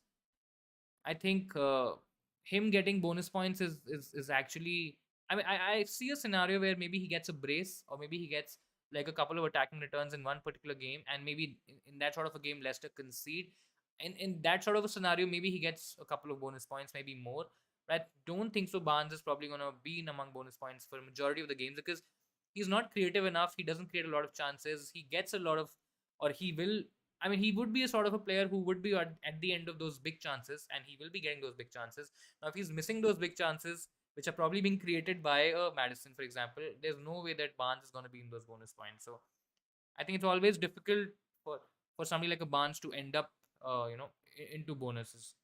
Pick any mid this week for captain, and you'll be lucky or unlucky at the end of the week and for the season as well. I mean, there could be so much variance this week because of the fact that you went for one captain and the other options, outscored that captain's pick by a huge margin. And considering or knowing how FPL works, I think that's absolutely a possibility where you end up captaining a Rashford, maybe Fernandes outscores him. You end up captaining a Madison, maybe Barnes outscores him. Maybe you captain of Brighton mid, maybe a March, and then Mitoma and McAllister has more points. That's absolutely a possibility. So the wheel said Rashford, absolutely go for Rashford. I mean, it's an interesting way to choose captaincy. Maybe not the most logical, but yeah, if you wanna have some fun, why not? Martinelli to Madison for a -4. Is it too late to do that this week? I don't think so. For a hit, I mean, I also took the hit for. Again, I think it's fine. If you already have Saka, for example, if Martinelli is the only Arsenal option in your team, I think maybe there's a tricky decision to be taken here. But I think if you already have Saka, maybe if you already have Odegaard, for example, then Martin is the second option. Though don't get me wrong, Martin still has good potential. There's a matchup where Martin's side there's a high chance that there will be weakness in terms of leads, and they have a few injuries, few suspensions, and all that stuff. And I think Martini could still do well. But I think if you want to put yourself in a position where you at least get two bites of the cherry rather than one, and put yourself in a spot where you can get lucky and get some points, I think Madison is still not a bad move, especially when you have a Saka or an Odegaard as a double up in the Arsenal team. I still feel there's a risk because of the fact that the fixtures leads. But yeah, I don't think so. It's late for a -4. Bench boost with Kane, Odegaard, White. I think it's fine. All three have good fixtures. Kane has Everton, great. Odegaard and White have Leeds. Though White, I mean, you can argue that Arsenal may not keep a clean sheet in this one, but it's not that Leeds have completely gone bonkers in terms of attack, and I mean their numbers are also pretty average. So White could end up getting a clean sheet, and Odegaard might score. I mean, Odegaard's numbers have slightly regressed, and his performances have regressed a little bit, especially when we compare it to Saka or Martinelli. Now, Saka could be a bit tricky because he's recently got that huge haul, and I think those numbers kind of get influenced by that particular performance. But I think it's still fine. You take the bench boost, and then you basically try to take out money, maybe from your 11, maybe from all these players, and then prepare yourself for double game week 34. I feel that Benrahma's suggestion is good and differential, but any chance of Benrahma getting benched? I personally don't think so. I think Benrahma starts both games. I don't think so. Benrahma is gonna get benched. Ward is also part of your bench boost. That's a bit tricky. Maybe you'll have to take him out again. If the decision is to just keep Ward and see what happens, I mean that's also a potential plan. But I think I was in a similar situation where I had Ward, and I was dead set on bench boosting this week, and I took Ward out, got in Kepa. I think there's enough potential in Kepa, and there's enough potential to for Kepa to get a clean sheet, to recover that haul, or to recover that -4 that you take. But yeah, I mean, if you just want to keep Ward as is, not the most ideal scenario because he may not start either of the two games, and Iverson is expected to start. But yeah, I would still kind of make a plan to take out Ward, get in a different option, and play the bench boost this week. Is it okay not to own Bruno and have Saka inside? It's absolutely fine. I mean, yes, you're not having a player who has a double or two fixtures basically. You have Saka against Leeds. That's a big point, right? Because it's Leeds and it's Saka and it's Arsenal who are doing really well. So it's fine if you don't want to go Bruno and if you don't feel comfortable going with Bruno because of the fact that you feel that maybe Rashford is a slightly better or the better option for Man United, and a Saka may have more potential than a Bruno because of the fact that he plays in a much more advanced role and he's all. I mean, I think Bruno is also on penalties for United, so that kind of point gets negated. But I think it's fine not to have Bruno and go for Saka. This works really well if you're not free hitting in 32 because then you kind of will have to make a balanced team because of the fact that Bruno would blank, so you'll have one additional player blanking, which won't be the case with the Saka. So I think it's fine. Madison, Bruno, or Bruno, Zinchenko out for sure. I mean, Madison and Bruno both are good options. I personally feel Madison is a better double, and he's the more talismanic figure for Leicester in attack. Though Bruno could still, get a penalty, could get a good haul, but I still feel the double is better. And personally, my plan is to move Madison in 31, so that kind of works out for me. I can maybe that time go for a Fernandez or a Salah as well because 32 is a free hit for me, and then 34. I mean, I'll either be getting a Salah or a Bruno for the double in 34. So I think both options are good. I still feel Madison has better potential and a higher ceiling, and that's where I am. Zinchenko out for Shaw is absolutely fine. Shaw has a good double. I mean, a decent double.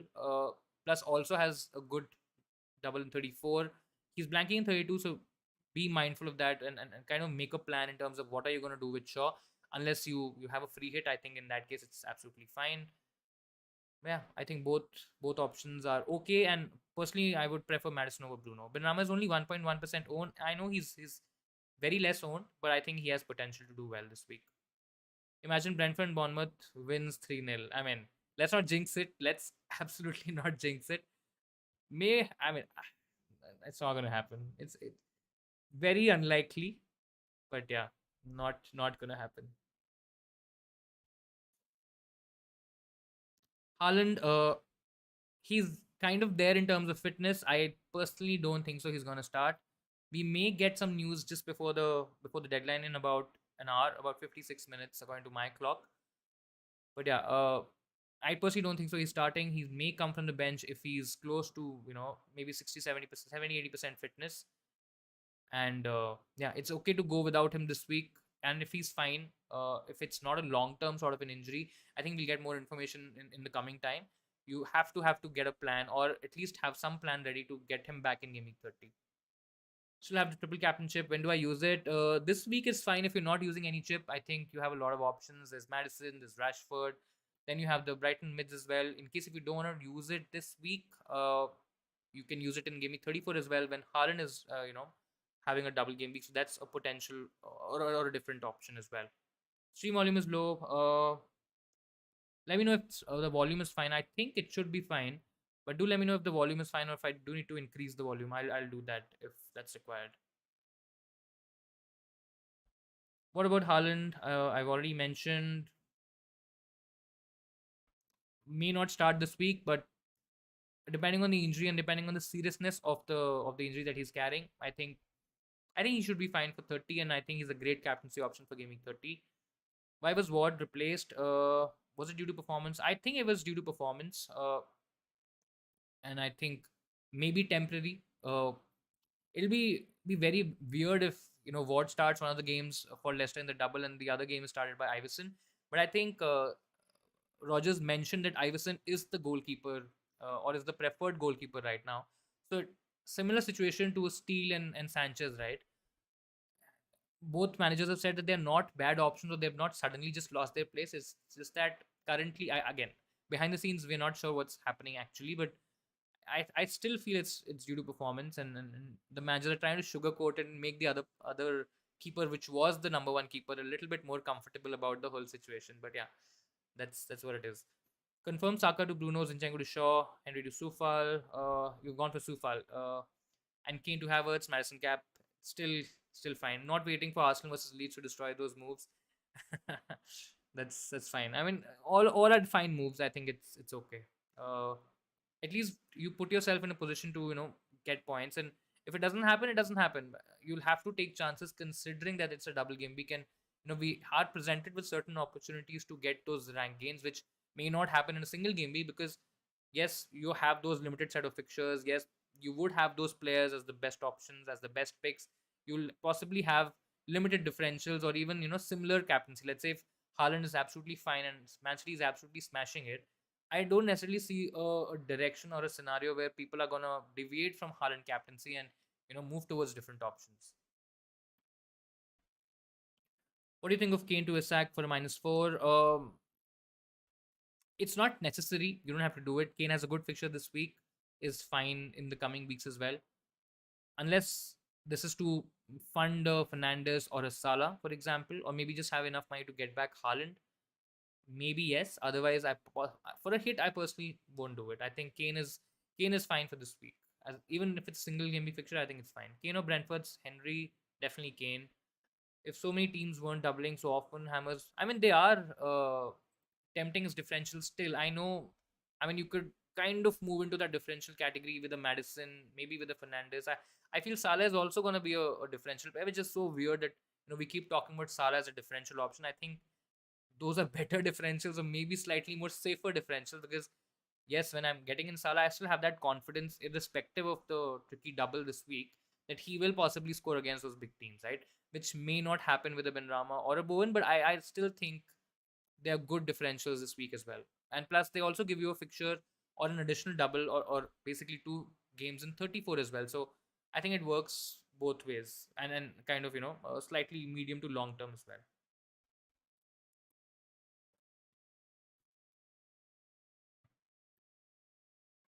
Remove Zinchenko or Henry. I think Henry is okay for the double. I mean, he still may get an attacking return. I mean, that's wishful thinking, maybe, but again, depends on what player also you're getting. But I think I'll be okay keeping Henry again. If you already have Raya as well, maybe I'll keep Zinchenko and I'll remove Henry, because the double up doesn't sound that appealing, especially when Brentford have Brighton away and Man United away. It's not the best set of fixtures for clean sheets. But I think if it's not a double up, I'm okay removing Zinchenko and playing Henry, and then maybe going for Chilwell, Shaw, or whichever option basically you're trying to get in instead of a Zinchenko, or instead of these two options. Can you run us through your rough transfer plans until 34? So the idea would be to save, I think, next week. I think the team is absolutely fine, unless, of course, we have that information that Haaland is injured, etc. I think Haaland in general would be the priority, or the main transfer. Unless again, if he's out, maybe he gets a knock. Maybe we get a proper, accurate information in terms of him having a slightly more serious injury, and we are not getting that right update. But most likely, it's going to be Haaland in, and it's going to be Tony out. I have enough money to make that move or make that switch directly. In case if Haaland is out again, I'll possibly save, because I necessarily don't have to make that move or make a different move as well. Then most likely the idea is to move Madison game week 31, because of the fact that he's facing Man City. Now, depending on the Haaland situation, either I'll have enough money to do the Madison to Salah switch directly. If, let's say, if we get Haaland, or I get Haaland in this team, then I may have to downgrade a different option. I may have to downgrade maybe a Newcastle option, which is not ideal, because of the fact that they still have, or they could still, they'll definitely have a double against Brighton. But I mean, that could be a possibility. Maybe I'll have to also have to think of removing a Chilwell. It's not ideal, but it's still, again, or the other solution here is to basically move Madison to a Fernandez. That also is a potential option. Then I'll possibly try to take out Saka, sorry, and then try to get in a double game week player. Maybe a West Ham option. I think that is a potential direction. I can even make a certain upgrade among my forwards. I can take out Watkins, or I can even take out. I think by the time Tony would anyways be gone, Kane is somebody that I want to hold. But in case if Kane is blocking my moves in terms of moving towards, let's say, a Salah or a Man City mid, or a Salah, or maybe a Trent, maybe a Robertson, then I'll possibly have to downgrade Kane as well, and then use that additional money. I can look at Isak. I can look at maybe a Dutch striker as well. Those are rough thoughts in terms of what I can do, but the idea would be to go towards at least one of Fernandes or Salah. Try to maybe get towards a Man City defender or a Liverpool defender by game week 34. And of course, when Haaland is fit, and if he's fit, then the priority would be to get back Haaland first. Haaland to Isak for -4. I mentioned this. Haaland to Isak for -4. Sorry, I missed that. Um, I think it's fine. The plan would be to get back Haaland next week itself. So just see if you're bench boosting, then maybe do this move. Replace Ward. Again, if you're bench boosting, replace Ward. Otherwise, don't. If you're again bench boosting, take out Haaland. It may not sound ideal, but Haaland to Isak also gives you a player with a double game week. Again, not sure what your plan is for Isak later on in the season, and how do you plan to get back Haaland. But I think in isolation, I would do that move, especially if you are using a bench boost. And I also replace Ward if you're using a bench boost. Options are maybe a David De Gea, not David De Gea, especially when you have to go towards a Shaw or maybe a Bruno and a Rashford. I think you can go for Kepa. I think if you're looking at differential, Navas is definitely an option. And yeah, but I'll definitely try to replace Ward. I initially was thinking of replacing Ward with Iverson, but then if I'm taking a hit for it, and if I'm, it's not that Iverson is 100% nailed, right? Or I personally didn't have a third spot for a Brighton keeper as well. A lot of people are thinking of getting in Steele as well for this week.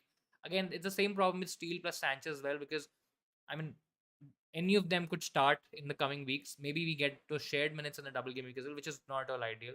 But yeah, I think on a bench boost, definitely I'll replace Ward. Whom should I captain? Bruno, Rashford, Benrahma, March.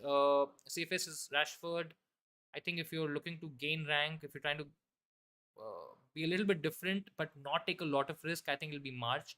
And then comes Bruno and Benrahma. I think that'll be the order. So it'll be Rashford, March, Bruno, and Benrahma, depending on the risk appetite, and from the safest to the most riskiest or the most aggressive option.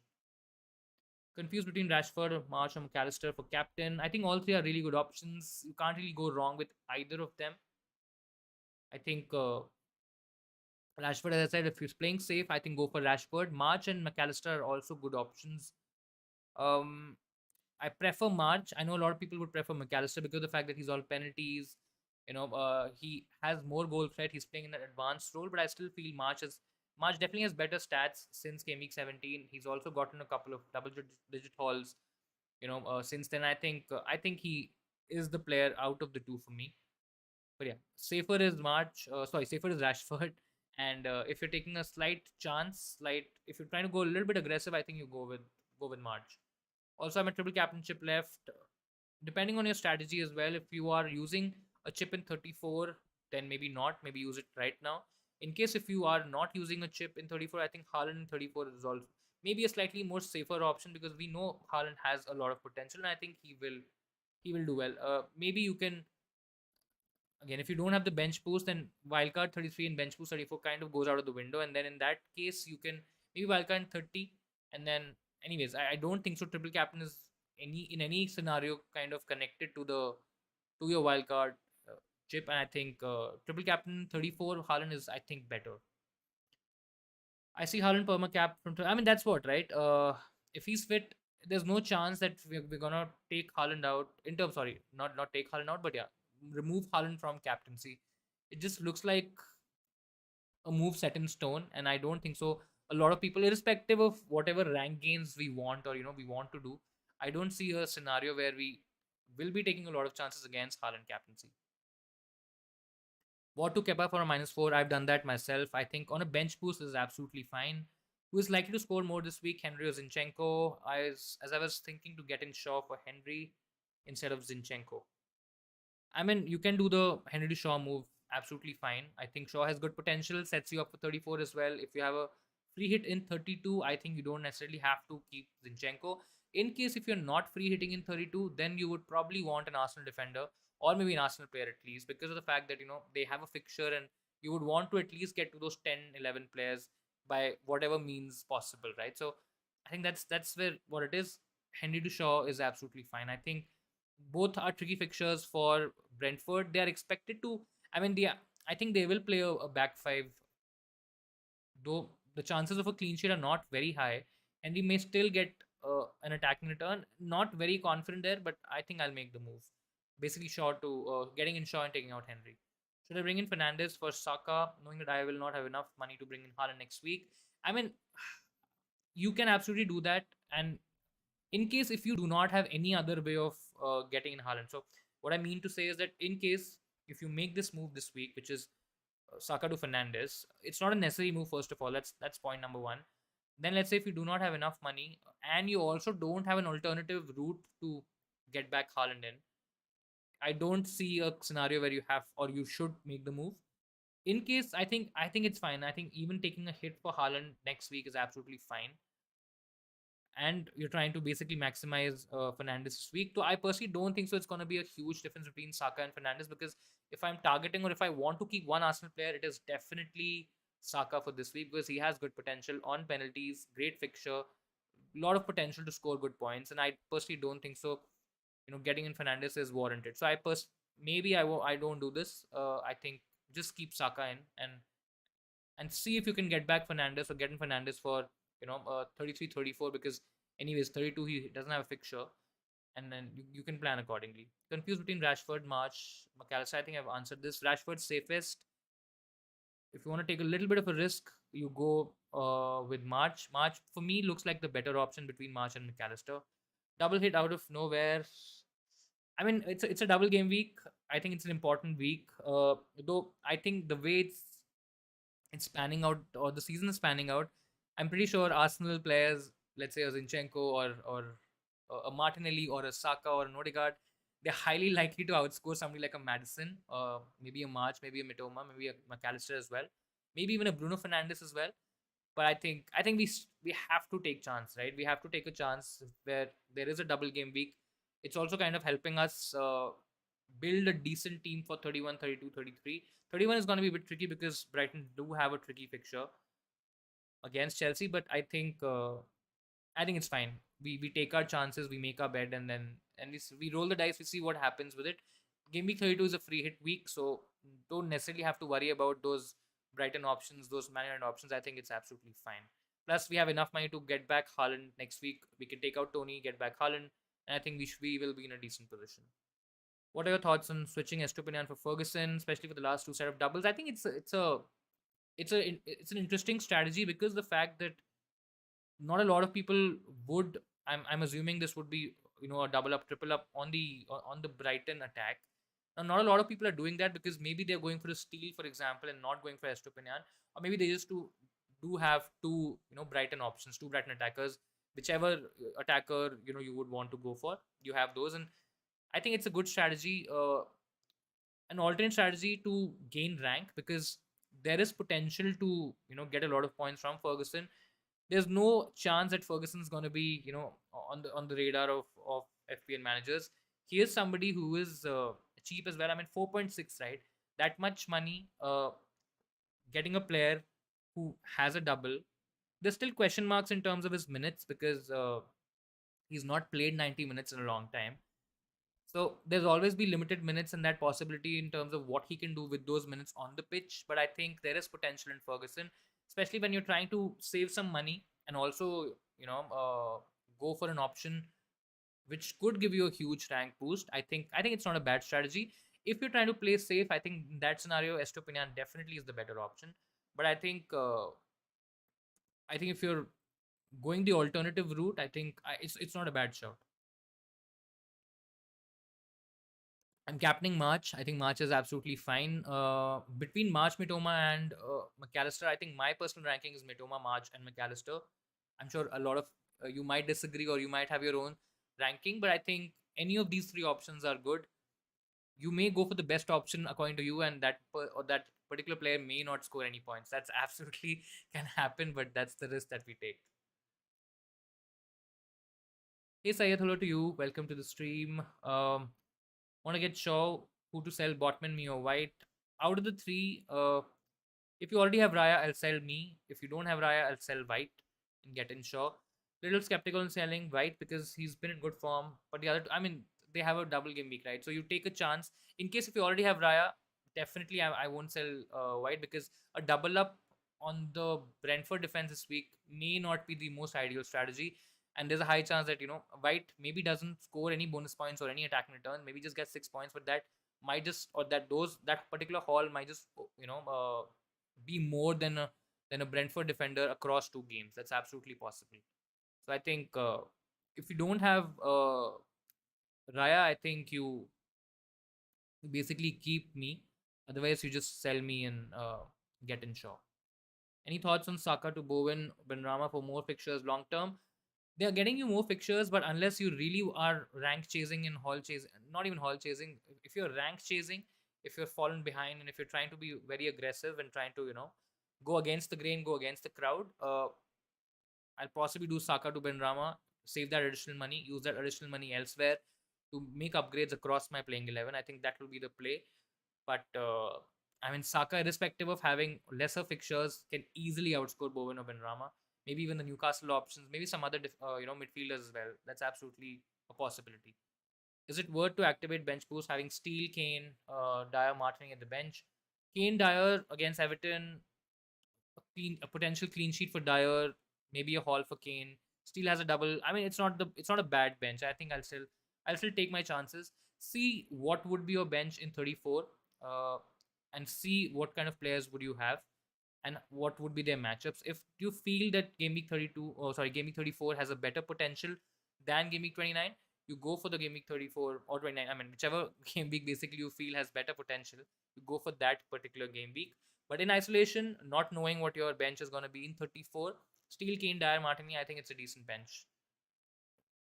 All good players having a decent fixture. Thinking of avoiding Saka to Bruno because I won't be able to do Tony to Haaland next week, which is absolutely fine. Even if you can't, and if you have an alternative route planned, I think it's okay too. It's just that you are trying to play attacking in the short term, which is okay.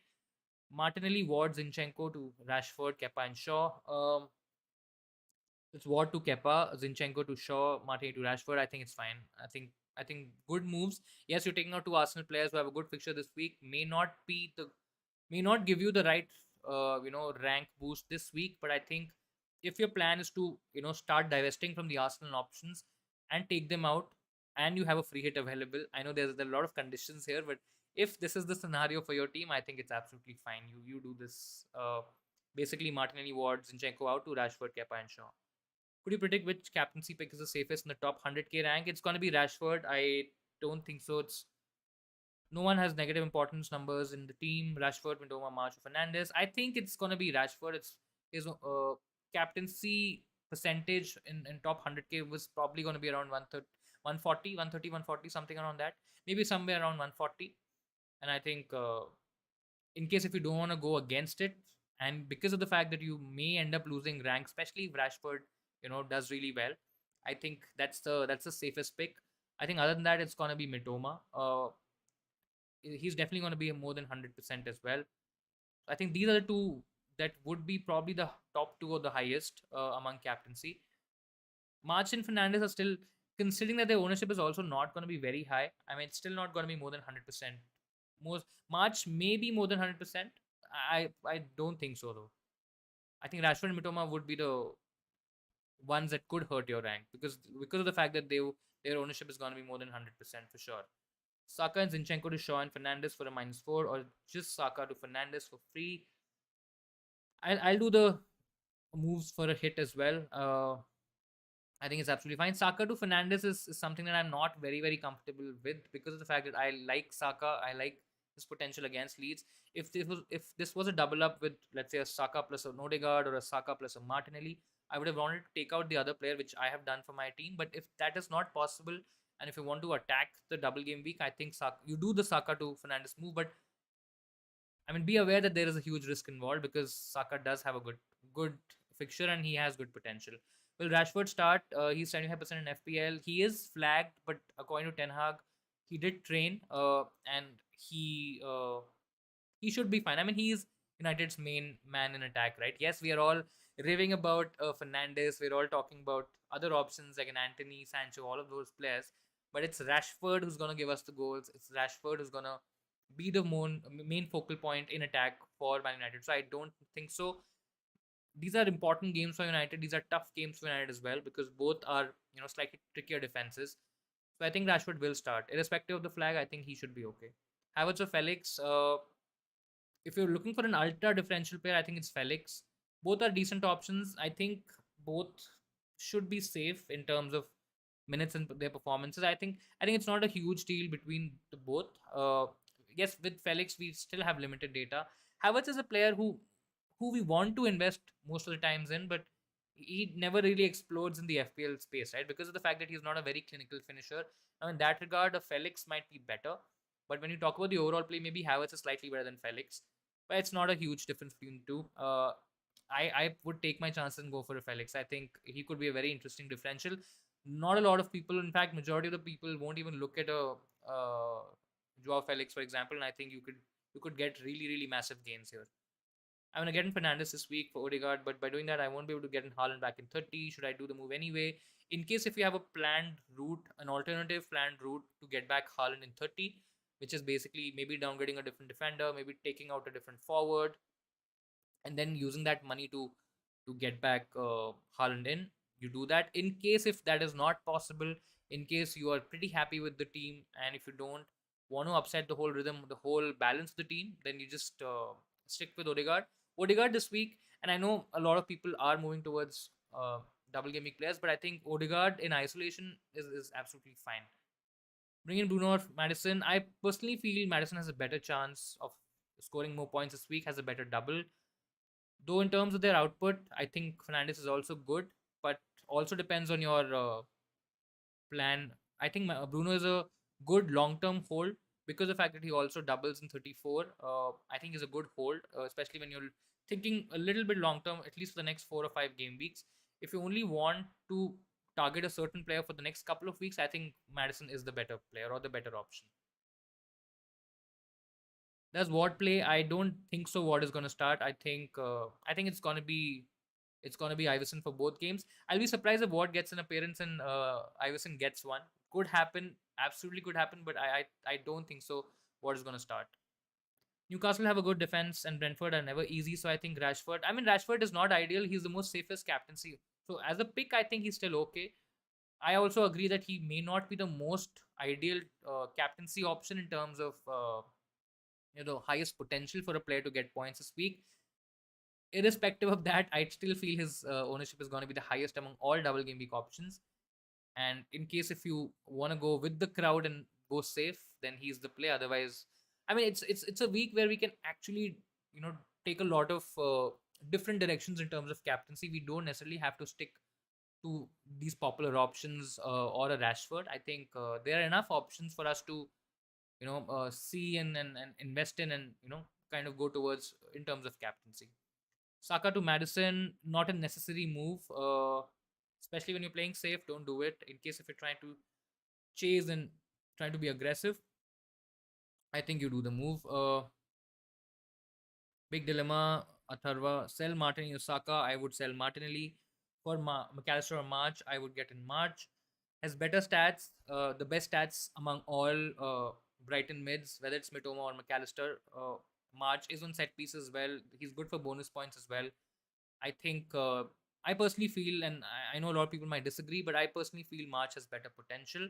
So I'll basically sell Martinelli and get in March as a combination. I saw someone on Twitter that Rashford has a toe injury and he may not start and can be substituted in the Newcastle game. He's flagged, but I think he will start. I think Ten Hag said that he did train with the club and I think he should be fine. Yes, he was withdrawn from the international games, but I think it's fine. It's absolutely fine. Plus, yeah, as Savio said that it's April 1st, and I think there'll be a lot of rumors, there'll be a lot of information uh, that will be out there on Twitter, and just don't trust any of it blindly. Try to do your own research. Try to maybe get on a stream like this, maybe a different stream, and then try to see, if you can authenticate that information. McAllister is also on penalties. Yes, he's on penalties. He has good goal threat, but for me, McAllister is somebody who's not a clinical finisher.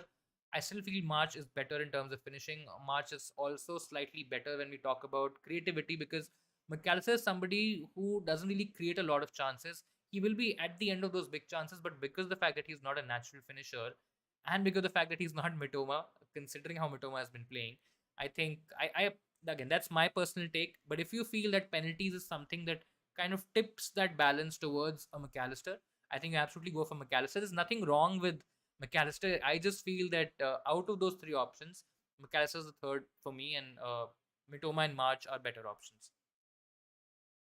Just cannot get my head over it.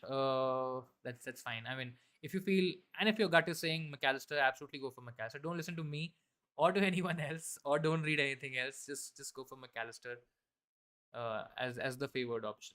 Barnes or Madison? Madison is the safer play, better option, more involved on set pieces. Main man for Leicester and the playmaker for Leicester. I think unless you really wanna go massively chasing, I don't see a scenario where you choose a Madison over a Barnes. Also, should I sell Gabriel for Shaw, Zuma, or just let it be? If it's for a hit, maybe not. And again, so if you do Gabriel to Shaw, the understand what the plan would be, whether you're trying to hold Shaw and play him for 34 as well, or and that scenario maybe you have the free hit available as well, because in that case you're fine for game week 32. But in a scenario where you do not have your free hit in 32, then I think you can keep Gabriel because Shaw won't have a fixture in 32, and I think it'll be a bit difficult to to field a proper playing 11. Going for March as captain, great shout. Last time I went for March captain, the game screwed me over. I mean, yeah, see, that's the risk that is always there, and at least for now, for the time being, it's definitely going to be there with the Brighton options. Whether we talk about March, Mitoma, or McAllister, I think all three can haul. It's a bit like the Arsenal situation, right? Where we had players like Martinelli. Maybe not the Arsenal situation because their attack was slightly even better than Brighton, but we did see a similar scenario where we had Gabriel Jesus, we had Martinelli, we had Odegaard, and then Saka as well. And those returns are kind of getting shared between all of these different options. That could also happen with the Brighton mids, and it is a bit tricky to pinpoint it. Yes, this is the right player, and I'm going to go for this player because I mean, seeing the stats, they're very similar. I could make a case for any of those players, even a McAllister with the fact that he's on penalties, March with better numbers, Mitoma with the best possible option in terms of the eye test. So I think, that variation or that variance could kick in very, very huge or in a huge way, especially this week when, of course, we have a double. But yeah, I think still, I mean, you have to take a chance with one in case if you're willing to take a chance with one, and just go with the option that you feel is the best according to you. My gut is spread as well. I will go free 32. So I think I'm pretty clear in my head that I'll again go with Mitoma, March, and McAllister as captaincy options. In terms of transfers, it'll be a combination of Mitoma and March, and I think that's where I am. So just get your transfers done ASAP. Yeah, absolutely, guys. I think about 25 minutes to go, but please feel free to switch over to the website or the app and make your moves. Don't keep it till the very end. A lot of people might make last minute moves. We might get some random rumors at the last minute, which might just prompt people to make more moves and make more transfers. So don't keep it till the very end. If you are pretty set in terms of your moves, in terms of your transfers, do it right now. Go to the website, go to the app, and do it right now. Don't wait till the last moment. You do not want your transfers to not go through, especially on such a big week, especially on such a big game week where there are huge gains or losses to be made. So I think, yeah, that's what it is. I also quickly checked last time. I think it was last game week where I didn't even see my team I mean, I did make the transfers, but I didn't save my team. I didn't save my captaincy, and I made that save at the last moment. Luckily, it got saved. It didn't make a huge difference at the end, but I think yeah, just don't do that. And I mean, there's no need for last minute panic. We've had 2 weeks to plan this. You don't have to keep it till the very end. Ben by 2, West Ham defender, Zuma or Eguard for a -4. Eguard has a I hope I've not murdered that name, but I think he has a flag right now. May miss the first game. Zuma is somebody who's looking fine and is also nailed. I think plus he kind of gives you some additional money in the bank as well, because I think Eguard is 4.8, Zuma is 4.4, so you can save that for 4.4, and that might come in handy, when we are talking about game week 32 transfers or a 34 transfer as well. So I think Zuma is absolutely fine. There's not a huge difference in terms of their attacking threat. I think both don't really have much, and clean sheets, of course, you'll be getting the same clean sheet points of both the players. So I think just go Zuma. Sell Saka or Odegaard for Fernandez. If I had to sell one, I'll sell Odegaard, and I'll keep Saka. I was also thinking Estupinian captain. Is it complete? I mean, I won't say it's completely mad, but see, captaining a Brighton defender is a bit tricky, because Brighton is, first of all, it's not an elite defense. Yes, they've improved defensively, and in the last few games their numbers have been decent, but the fixtures are Brentford and Bournemouth away. Bournemouth at home could still maybe score a goal. I still expect Brighton to dominate both games, but I think captaining a defender is always a bit risky, because if they lose the clean sheet, it's highly unlikely that they're gonna end up in bonus points, unless they really really score a goal. And in that scenario as well, again, depending on the score line, depending on the overall match state, you may not get that player into bonus points. And when we're captaining a player, we would want them to score goals. We would want them to be very certain. Let's say if it's a defender, I would want to be very certain of that player keeping a clean sheet, which I'm still a bit iffy in terms of Estupinian keeping two clean sheets in both games. Could still happen, but it's a huge risk. It's not mad, but it's definitely a huge risk. I don't have the heart to do it. If you do, then absolutely go for it. Should I get in Shaw for Henry or Zinchenko?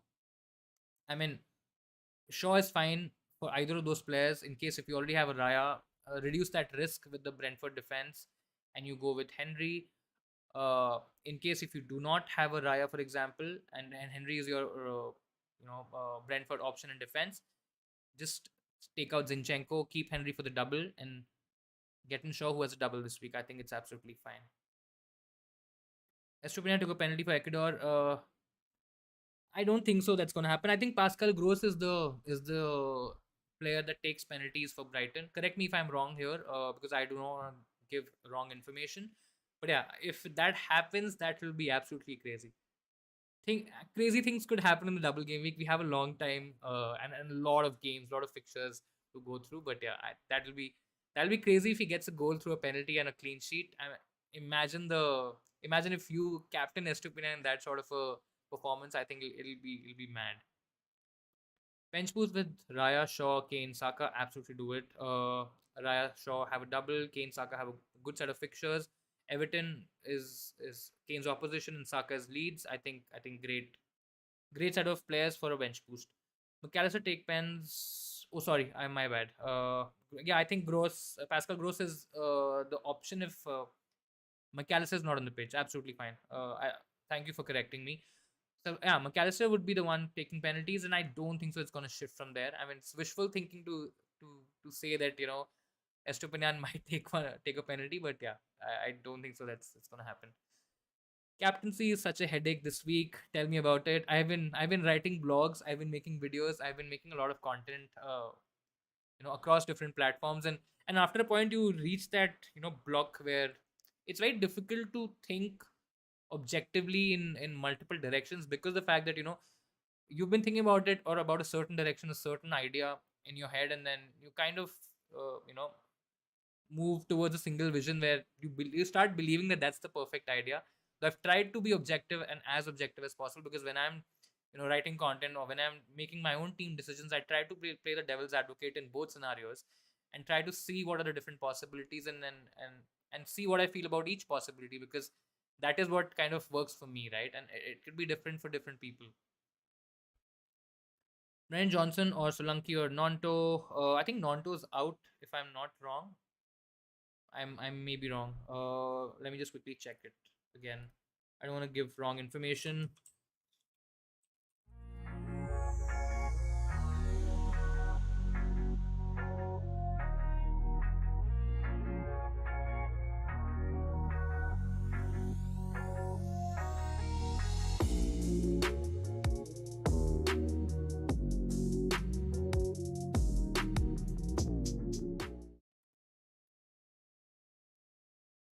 Because I just lost the feed for the second. I hope I'm back and I hope you can see me.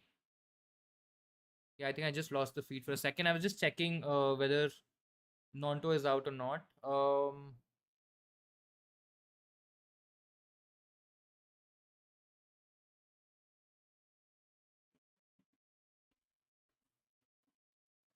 Yeah, I think if I'm looking at an option, I think Solanke could be a decent pick. He has a double this week. It's difficult to justify any of those options because none of them are really great. I mean, if I'm trying to look for a cheaper option, I would still possibly want to go towards an Isak, for example. I know it's across different positions and a different price point as well, but I think he could be still a better pick. Uh, if I'm looking at a slightly cheaper option, maybe Solanke, but it's not that Solanke is highly involved in whatever Bournemouth are scoring and creating, right? I mean, there's a high chance that Billing has more involvement than Solanke, and Solanke hasn't really scored in a long time. I mean, he got an assist against Man City in Game Week 25, and then an assist in Game Week 24 as well against Wolves. But yeah, not very convinced with any of those options. Currently on a -4. Is it worth to go to a -8, getting Kane or Saka to a double Game Week player like Havertz or Madison? I mean, you don't have to take it. Kane and Saka both are good options in their own right. If you feel that you are, I mean, if you feel that you want to attack or you have to attack because of the fact that you are chasing and you are lagging behind in your mini leagues, then I think this is the week to kind of take those hard calls because the expectation would be that Arsenal don't go super heavy or don't go absolutely crazy in beating Leeds, and it's probably a low scoring game. I still don't see that happening, but these are not necessary moves to make. I think Kane and Saka are perfect folds this week. Sucks to have an FPL deadline on April Fools, absolutely, because of the fact that we may get such wrong information. And still about 15 minutes to go. Let's quickly see if we have.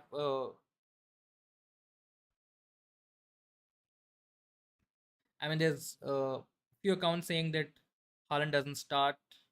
Not sure. Not sure if that's the right.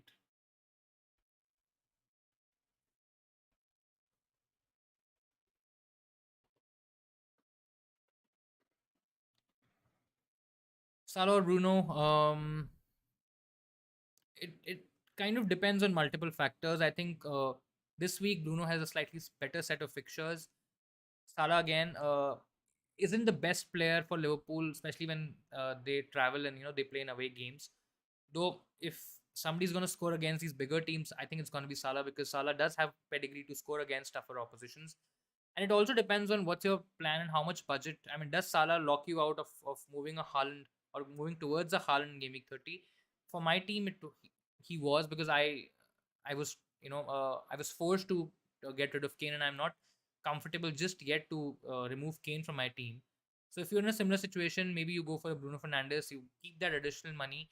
That additional money can also be used to make certain upgrades till Game Week 34. So you'll have to take these two or three different pointers in consideration, and based on whatever's the best solution, you go for that particular player. I think both options are really good, and they also have a double in 34 as well. So I think if you have a free hit available, then I think I would slightly be tempted to go towards a Bruno, though Salah looks like the more explosive player. And if you have a free hit, or if you don't have a free hit, sorry, available, then I think you go Salah. And if you can afford Salah, and if you can do the Haaland move as well, I think you go Salah. Is Fabianski playing? I mean, there's a high chance that he can play. Very difficult to predict which goalkeeper is going to start for West Ham. So I think it's rather than don't go there where there's a lot of unwanted risk and you would not want that. Don't you think McAllister is better than March? I mean, McAllister is taking penalties, but most of his goal threat is also coming from penalties. He does keep taking a lot of shots, but he's not a clinical finisher. March is a better finisher. Mitoma is even better. March is more creative. McAllister is a player, is the kind of a player who doesn't create a lot. He does get a lot of big chances, but he does end up missing those big chances, which is of course not great for goals being scored, and it's also not great for bonus points because if he's missing a lot of those chances, he's not going to be among those bonus points, even if he scores a goal or gets an assist, right? So, yes, he is on penalties, but personally for me, that's not enough uh, reason to go for a McAllister over. It's not that every game is going to be a penalty. Yes, that particular game could be won by a penalty and McAllister could end up getting 9-10 points. It's absolutely possible. But I think I'll take my chances with March being an overall better player with better goal threat and more creative as well. So I think, and when we also talk about numbers, right? Marches definitely has better numbers since Game Week 17, since the FPL restart, since even McAllister started playing regularly. He's had better numbers than McAllister. So I think I'll be comfortable over going for March over McAllister.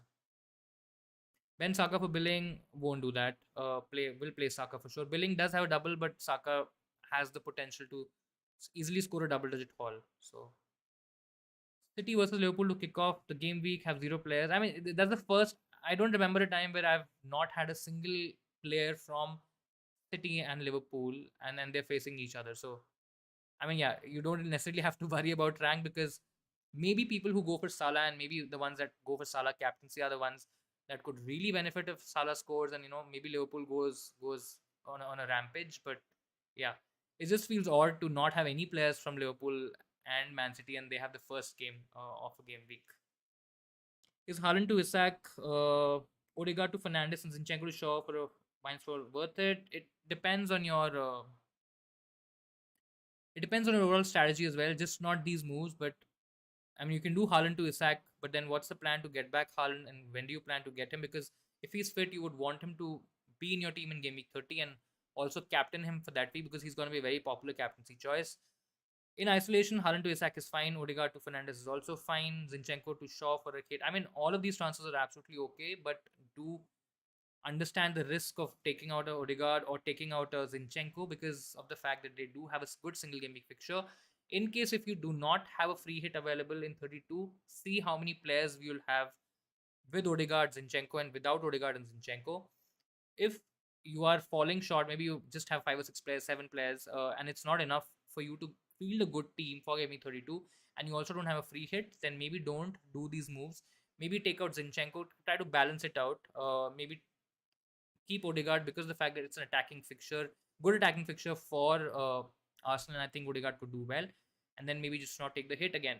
I think you'll have to take out Haaland to Isak to kind of make the money work. So that's that. But yeah, I mean, just see what your team is going to be for 32, if you have the free hit available or not, and then kind of understand and take the decision to make these moves.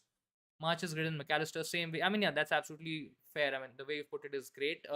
March is definitely better in terms of stats. Rashford is also better in terms of stats, especially when you talk about goal threat, right? I don't necessarily agree that Bruno would have lesser creative threat. I think definitely Bruno is a player who would have much more creative threat than a Rashford, for example. But then again, goal scored by a midfielder is still 5 points, and assist costs gives 3 points, right? So there is good. There's an argument to be made that you could possibly let go of Rashford, but I still don't think so. That's the viable strategy. I still think Rashford is a better option than Bruno, and I think same goes for the March and McAllister combination as well. Guys, I'm probably going to stick around for a couple of more minutes. I have a dentist appointment at 3:30, so I might not be able to keep it till the very end, or maybe extend it beyond the deadline. So a couple of more minutes. Please feel free to add any questions, any comments that you want. Try to make your moves. If you've still not made your moves, try to make it right now. Go to the website, go to the app, complete your moves, and then come back if you want to and if you have to. Hit like, hit subscribe. I'm not even sure how, if we are close to 2,000 subs. I think before the stream we were about 13 subs away. Let's see how far are we right now. Still a long way to go. We have 10 subs left, but in case if you have not subscribed to the channel, please help us reach 2K, 2,000 subscribers. That'll be great. That'll be awesome. It's gonna be a great week, and I think yeah, that's about it. Any last words? Any last comments? Otherwise, we'll just call it a day. And all the best again. Thank you so much for joining and tuning in. I hope I was helpful and useful for you guys to help you to make your decisions, kind of think in the right direction, or at least give you something to think of. We do this every week. We do a lot of content on Instagram, on YouTube. We have a podcast as well. There's the Insanely Football blog as well. Do check out the channel. Do follow us on Instagram as well, in case if you've not done that so far. That'll be all for this week's deadline. All the best. I hope you have a great week. I hope you enjoy the football. I hope all your teams, or the teams that you've gone for, the players that you've gone for, they score a lot of points for you and you get green arrows. Huge week for, I think, all of the FPL managers, at least the active FPL managers. And I think, yeah, that's about it. That's all from my side. Thank you so much again for joining, and I will see you guys next time. Bye bye.